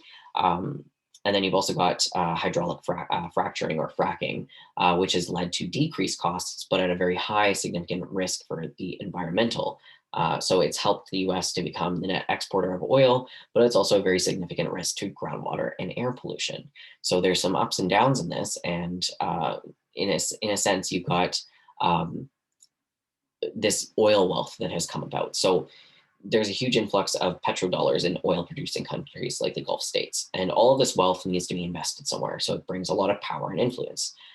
For example, the Venezuela president, Hugo Chavez, used oil profits to move forward socialism and to acquire a more powerful position in Latin America. And so he used them to fund massive public spending and to create subsidies designed to offer Venezuelans free healthcare, education, and less expensive food. And so, although these gains have been nearly eliminated, um, there's been other difficulties that have gone on around it. So, for example, Angola ended a decade-long civil war in 2002, but by 2007, its economy was growing by 24%. And the government was investing in roads and airports and railroad tracks and hotel rooms in the capital city, and they were being booked in advance. And so these resulted in repositioning various actors in the world, including the nations, corporations who are buying up America, individuals like wealthy Russians, and all of these actors use the oil boom and this resulting wealth to become on the top of hierarchy, leaving the elites to buy the luxury cars and homes, while those on the bottom have profited very little, if at all, on the oil wealth that has come into these countries.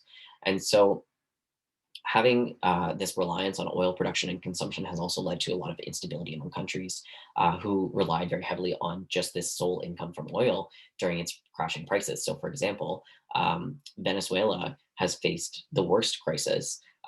While its oil reserves were used to fund a lot of social programs across the country, the government became almost entirely dependent on oil exports to fund and prop up the economy. And so, when the oil prices collapsed, economic mismanagement and other economic factors sent inflation soaring, and it led to a lot of poverty in Venezuela. So in 2014, when the oil prices were near their lowest point, the poverty in Venezuela was at 48%. But as the economic crisis spread, poverty continued to rise to 87% in 2017. And in 2017, Venezuelans experienced widespread malnutrition and lost on average about 24 pounds of body weight. Hyperinflation triggered a rise of prices for more than $4,000 in a year, and people having to wait for hours in long lines for basics like flour. And so riots were erupting across the country, and Venezuela has become one of the most violent and dangerous nations in the world, threatening to topple the government, President Nicolas Maduro. And so while these impacts have been less dramatic in other areas, oil prices have brought on deep recessions in other countries like Russia, which ended most recently in 2017, and jobs have been disappearing in Saudi Arabia. Those are just a few examples. But on the other hand, the diverse oil producing economy of the US, which is the world's largest producer, was experiencing some economic growth. Not lots, but a modest economic growth. Um, and so there's also growing environmental concerns over the use of oil in developing countries, and this problem of using developed nations' oil dependence and the hypocrisy around that, leading to criticisms of how the growing use of oil, when we have evidence that it's going to backfire on the rest of the world, is problematic. And so we get into the race to the bottom, which is this argument that less developed countries are in a downward spiral of competitiveness attract multinational corporations through low wages, materials, tax regulations, and whatnot. So this dominant idea is in thinking that less developed countries' economies, from a global perspective, is better for competition in the long run. So to compete, succeed in the global economy, you have to be able to undercut the competition by offering these things like low wages and poor working conditions, longer hours, and these escalating pressures and demands, and so on, are causing arguments to be brought up. So some arguments in industrial upgrading, like nation states, firms, and even workers moving from low value to relatively high value development. And then you also have Giraffi's four stages, which is the early first generation maquiladoras were labor intensive in China and Mexico, and they employed limited technologies and they assembled finished products for export using components imported from the U.S. You also have generation maquiladoras, which are less orientated around assembly and more about manufacturing, that use automated and semi-automated machines or robots in automobile manufacturing, televisions, electrical appliance stuff like stoves, microwaves, all of that. In the third generation, you have maquiladoras that are oriented to research and design and development, and they rely on more high skilled labor, like specialized engineers and technicians. And they are maturing more from assembling sites based on cheap labor to manufacturing centers whose competitiveness has a combination of high productivity, good quality, and wages far below those of those that are in the north of the border. So this indicates that while the maquiladoras may have advanced, a lot of the workers might not actually have kept pace with this development. But the benefits are basically not being positive for all. Again, the idea of the industrial upgrading supports the neoliberal agenda. So it's helping the elites while it's not helping anybody that needs money because they're poor.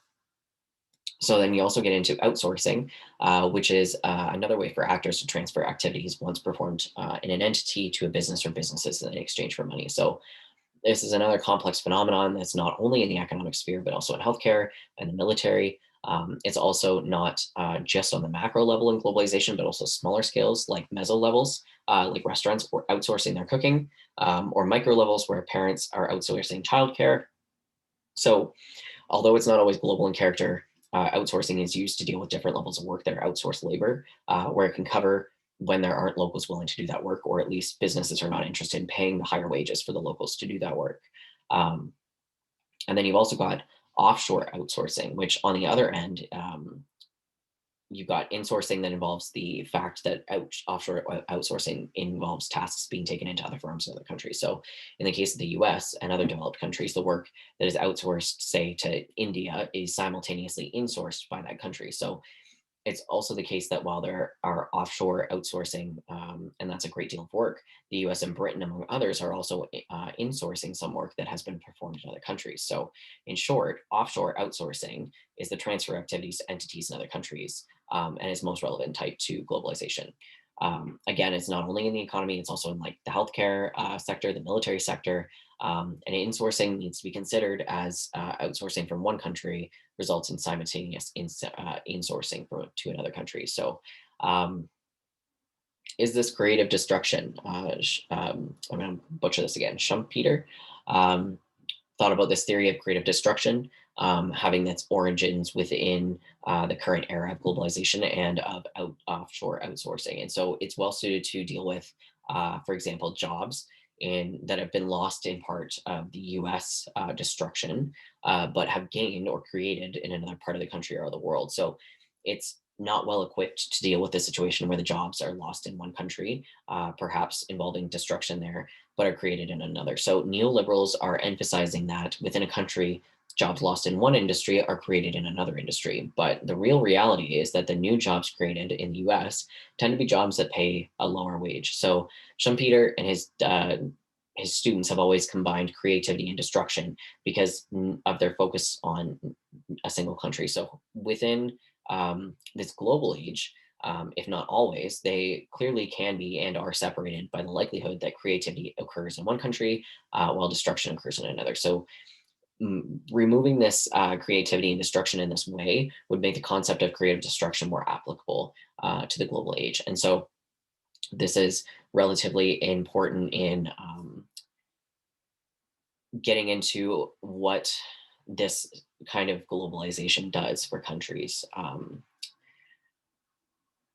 So we've also got financial globalization, which is this tighter interconnectedness of global economies due to globalization. So a lot of dramatic economic events in the other parts of the world have had an impact on the rest of the world's economies, but their impact kind of depends on the power of the economy in the crisis. So, for example, the impact of the financial crises that have occurred in Asia and Russia in the 1990s. Have impacted those countries drastically, but you can also see smaller effects that Argentina's financial crisis had in the rest of the world, which is much smaller. So there are smaller financial crises that hurt smaller groups of nation states, but there's also very large ones like the US's Great Recession that had a huge impact on the global economy. And so the Great Recession and its global consequences included some of the worst financial crises since the Great Depression. And there were a lot of factors that contributed to the recession, including the US's subprime mortgage crisis in 2007 to 2008. But it was also influenced by the loss of unionized manufacturing jobs, offshoring the various labor, decades of cutting government spending, which led to decreasing purchasing power for a lot of American workers. There was also the dot-com bubble that burst in 2000 that led a lot of investors into real estate, which impacted the mortgages so much. So this shows how everything is connected in the economy. So no matter how much diversification there is, the effects are still going to be there. And the effects of this crisis flowed back and forth throughout the world. So the US was a major consumer of the world's products. So the recession brought decreases among all the countries who are exporting products to the US, including the Eurozone, China, and various oil companies in the Middle East, all falling into the trap of the recession. There was also concern about the sovereign wealth that were brought up. These are funds that are owned by nation states. And when countries invest in other nations, they're really getting the nations to invest in them. And so these left funds to be moved from the US into other parts of the world. And while the US Great Recession is technically over, the effects are still felt today. And so in particular, the Great Recession contributed to greater economic inequality that would have otherwise existed. Many middle class jobs were lost and they were replaced by lower wage jobs. So while unemployment has declined significantly in the last 10 years before the global pandemic, the jobs themselves are not very different. They are very different. So in the US, while the poor and the middle class have not rebounded fully, the rich have regained all of their losses and are thriving in the stock market. And COVID has further exacerbated these economic inequalities. So Many countries have suffered political turmoil within these economic problems. And as noted in previous chapters, you have places like Greece that have faced severe economic downturn from the Great Recession and it's defaulted on its loans. You have a variety of European banks and the IMF that have stepped in to prevent this further financial collapse from happening.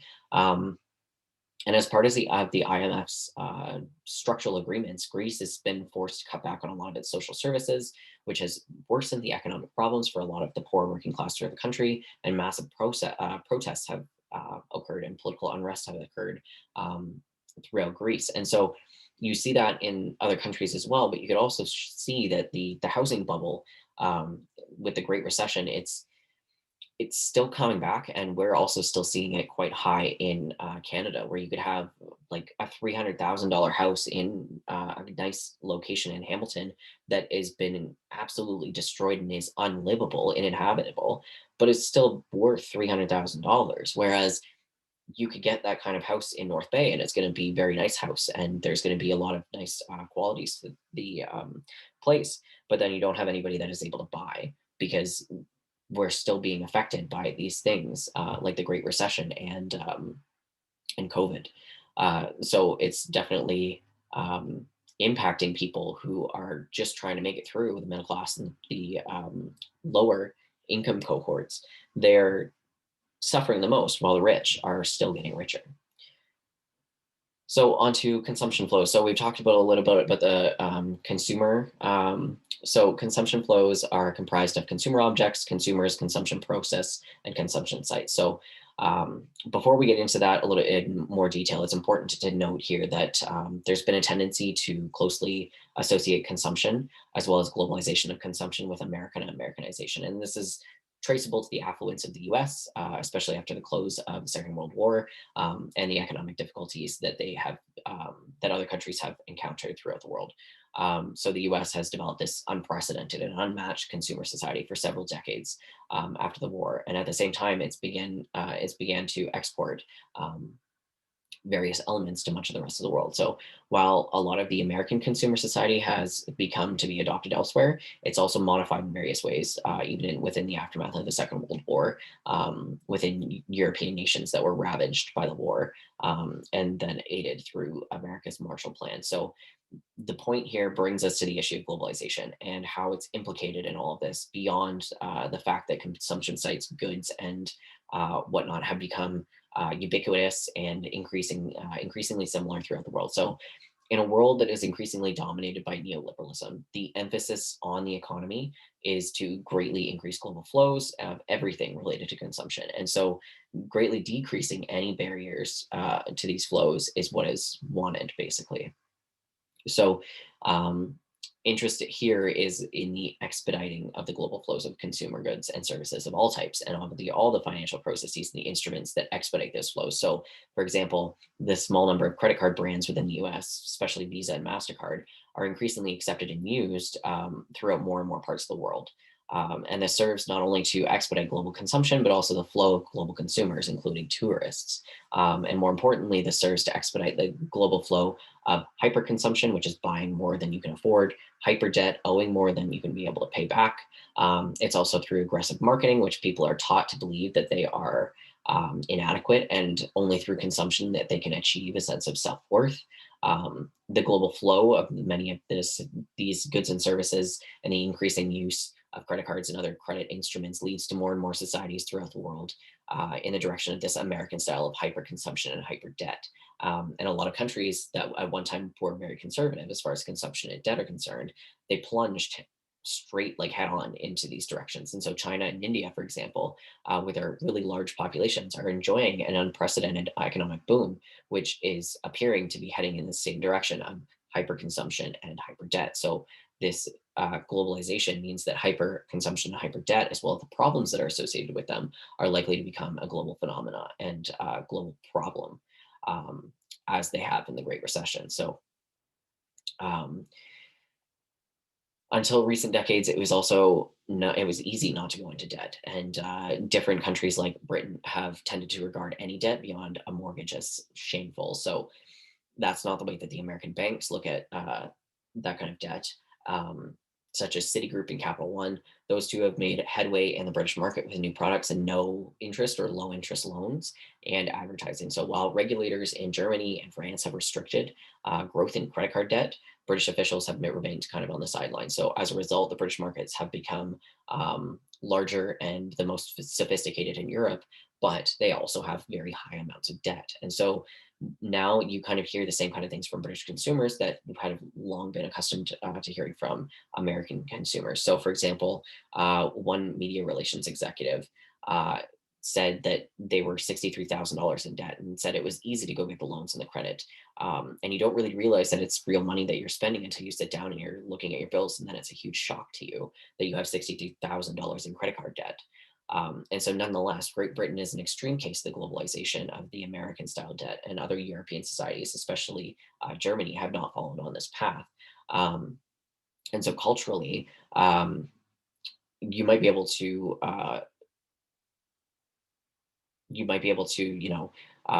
borrow and whatnot, but you're going to end up defeated because people like the Germans are remaining reluctant to borrow, and banks are often state owned, pushing for less profits from lending. So while there was and continues to be like this important American component to globalization of consumption, it's also important to recognize that the heyday of the U.S. in this area and many others is long past.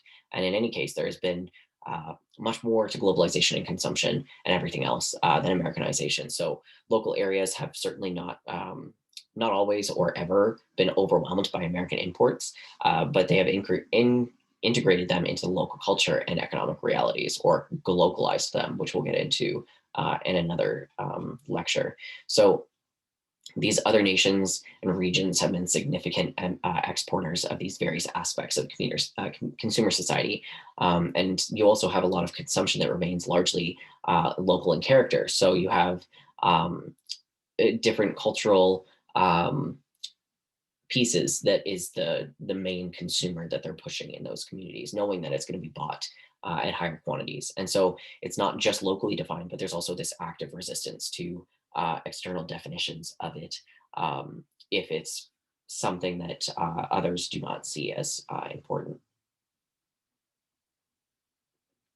So consumption is highly complex.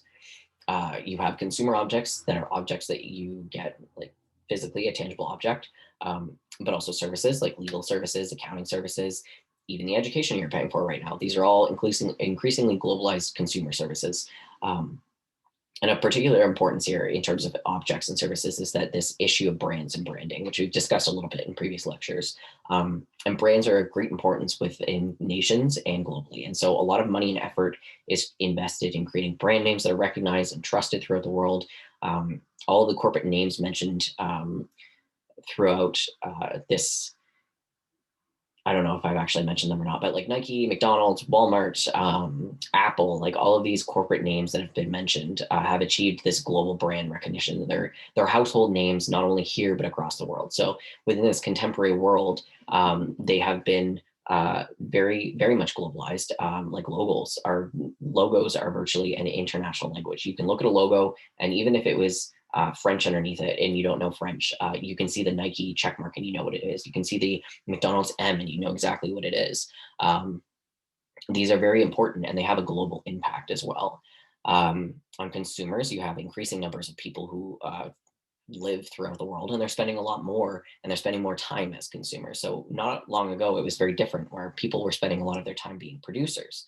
And not only do people spend more time consuming, that they're also increasingly being more likely to define themselves based on what they consume rather than being producers or workers. So there's been this global consumer identity where people all around the world are defining their identity through objects and through meanings associated with consumption. So, for example, previously, if you were, let's say you were a research assistant at a university, you're going to say that you're a research assistant at a university when somebody asks what you like to do or what you do. Rather than being an Animal Crossing fanatic, and you can go off about that. So in one situation, you're talking about things that you're producing, and the other situation, you're talking about things that you're consuming. You're consuming video games or Animal Crossing, whatever you want to do, whatever you're interested in, you're consuming that. Where people didn't have as much time previously to think about the things that they were consuming, they were just working and producing. So consumers are on the move throughout the world. um, as tourists as well. You also have tourism as a form of consumption, but a lot of tourism is undertaken in the world to consume goods and services throughout the world. So we'll get into that in another lecture as well. Um, and then you've also got the consumption process, which is increasing numbers of people know what's expected of them as consumers, and generally they know what to do in the consumption process wherever they happen to be in the world. This includes knowing how to make their way through a mall, how to use a credit card, how to make a purchase online. Whereas others haven't encountered or learned how to do any of these processes, but many of them certainly will in the not too distant future. So, when was the first time that you bought something online? I think that I was probably 18 the first time I bought something online. Probably because that was the first time I had a credit card and I was able to use Amazon. But before Amazon got so huge, it was uncommon for people to be buying things online in large quantities.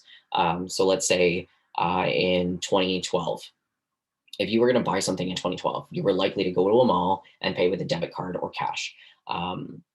Especially if you're young, because you didn't have access to a credit card unless you had your parents' credit card up until at least 18 when you could get one yourself in your own name. But you knew how to walk through a shopping mall. You could walk into a store yourself. You knew that you had to pick up a product. You had to go to a counter. You had to pay the person that was working there to buy the product, and then you could leave.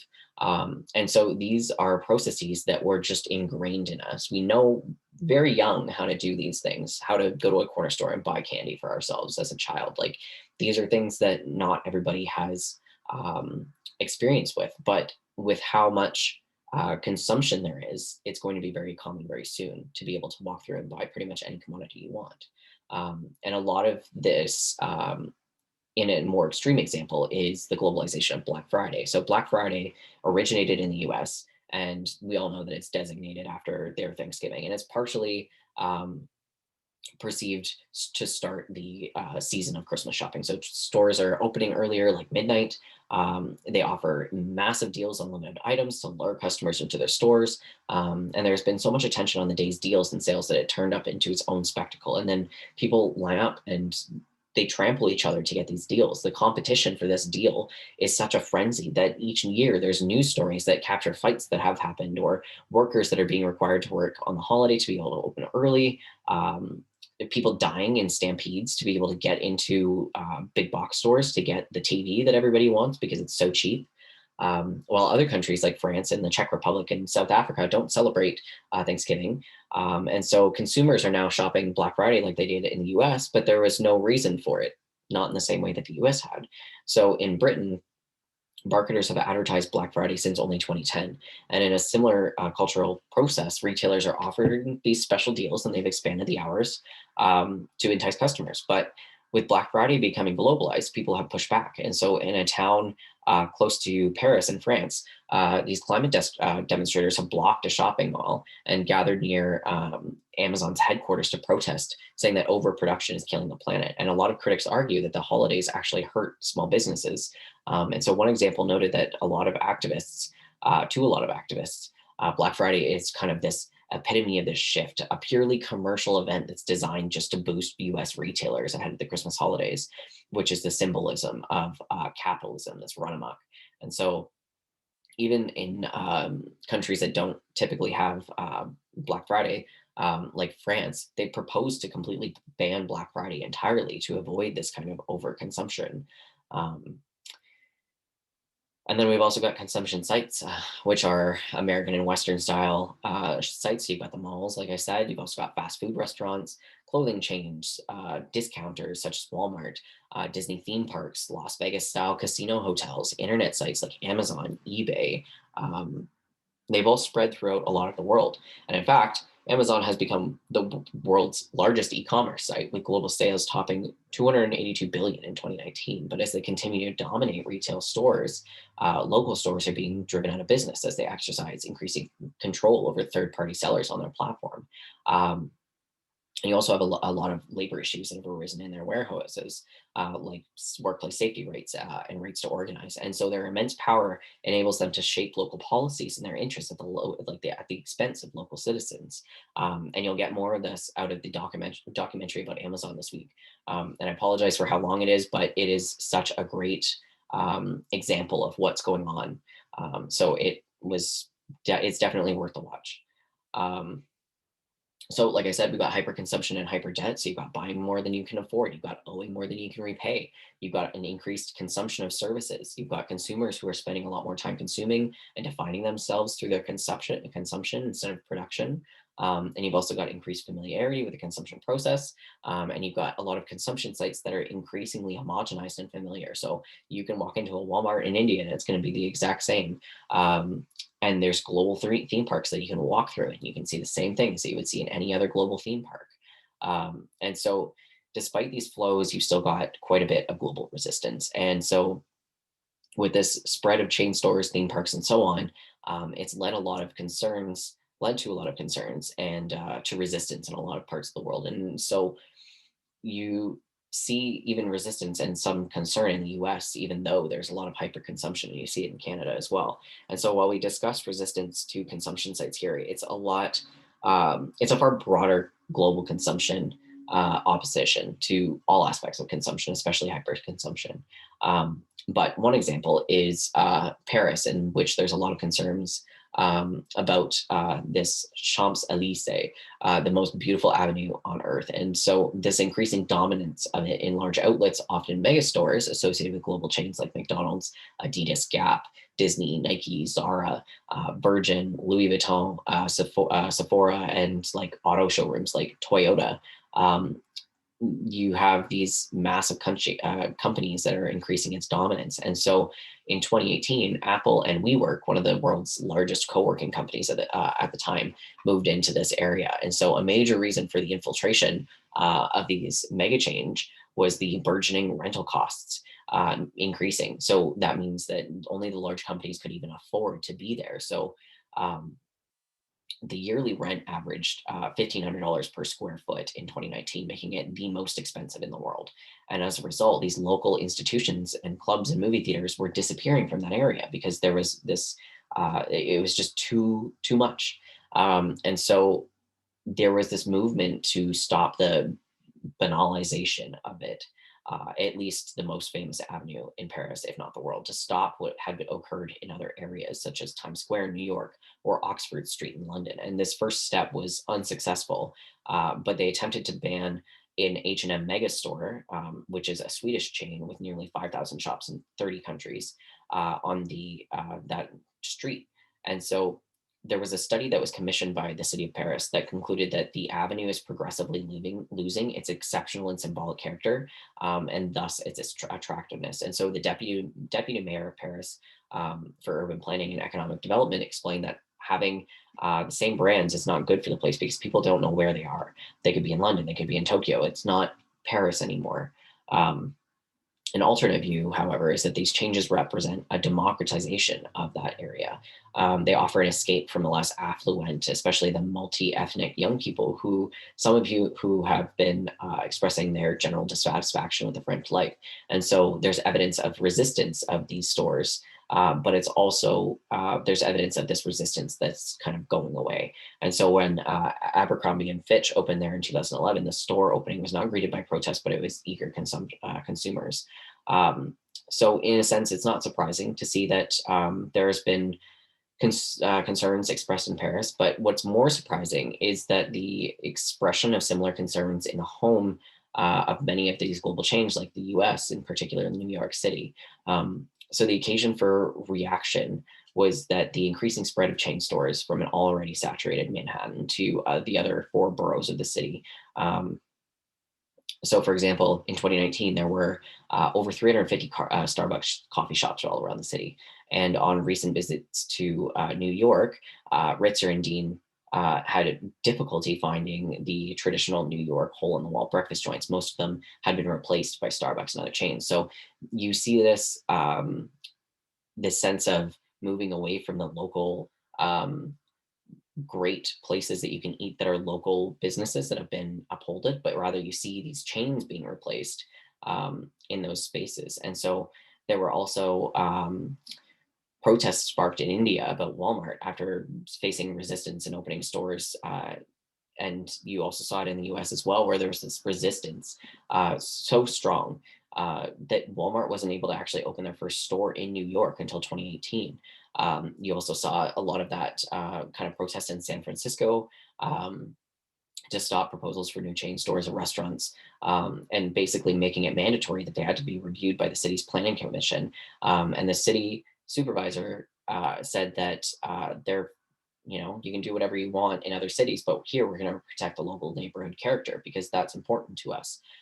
So the main concern in New York, San Francisco, as well as in Paris and many other cities, is that this proliferation of chain stores will end up driving out the distinctive local businesses and destroy the character of its neighborhoods.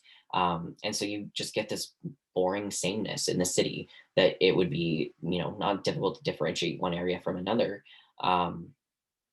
From any other city in the world, because you drive down the street, you see a McDonald's, you see a Walmart, you see a Starbucks, you see an H&M, you see a Nike store, you see an Apple store, and then you drive into the next city and it's the same stores, same things. So of course many consumers want the chains because the neighborhoods welcome them because it's an increase of business, and they do enjoy the trends of these big box stores. But the real issue is that this mix of local and chain stores has this tendency to drive out the local business, and leaving landscapes of just chain stores, and in the worst case scenario, nothing but chain stores, because all of the local businesses have been, um, you know, stuck up in this. And then you also have other aspects of consumption as well, like slow food or buy nothing days. So buy nothing days are days where you're supposed to literally buy nothing. You do not consume anything. You just exist within yourself. And honestly, that's a really great challenge to have. Like, obviously, you need food to live. So plan grocery shopping ahead of this. But buying nothing for a whole week feels liberating in this kind of constant consumption environment. You don't order anything online. You don't have to worry about your bank account dropping drastically when you've done a huge shop. Um, it can be liberating, but people also fear it. And that's why this consumption, this hyper consumption continues to persist. So, in summary, this was a very long lecture. Apologies for the amount of content again this week. It'll be better next week. The next 2 weeks of content is much smaller. So, in summary, we've got economic structures that are central to globalization, and they include multiple flows. You have the Bretton Woods system that had profound influence on the development of these structures and lasting influence throughout these institutions. You have a lot of vocal protests that lead to change, but criticisms that the systems continue. You've got other globalization organization structures that have developed to promote economic globalization in particular places, often for the benefit of the some and not the many. Global North is obviously still powerful, but nations and multinational corporations in the South are growing a lot more rapidly now. There's questions over the legitimacy, the significance, and the relationship between all of these different global economic standpoints and organizations. You've got economic flows that are central to globalization, especially within the global value chain, which involve both production flows, consumption flows, and goods, people, finances, ideas, and services. And you've got resistance to economic flows from nation states, companies, and from people. So due next week, we've got the first quiz, which is worth 15% of your grade. That's available from Monday to Friday from 8 a.m. to midnight. Make sure that you finish it before Friday at midnight. Otherwise, you will not have access to it. A reminder that there are no extensions for the quizzes. You have a whole week. You can schedule your time. It will only take an hour. Make sure that you're prepared. Please don't use your notes with it. It's supposed to be and to see how well you're doing with keeping up with the week's content. So don't use your notes. Don't use each other for help throughout the quiz. It's supposed to be just you. But if you have any issues with it, send me an email. If something happens, like you get locked out of the quiz and you've got Wi-Fi issues or something, like do your best to try and figure that out before you get into the test, just so that you can do it without issue. But if you do have problems, email me immediately, and I will get back to you on that and fix it up for you. So I'll leave it here for today. Thank you all for sticking through it, and I'll see you next week.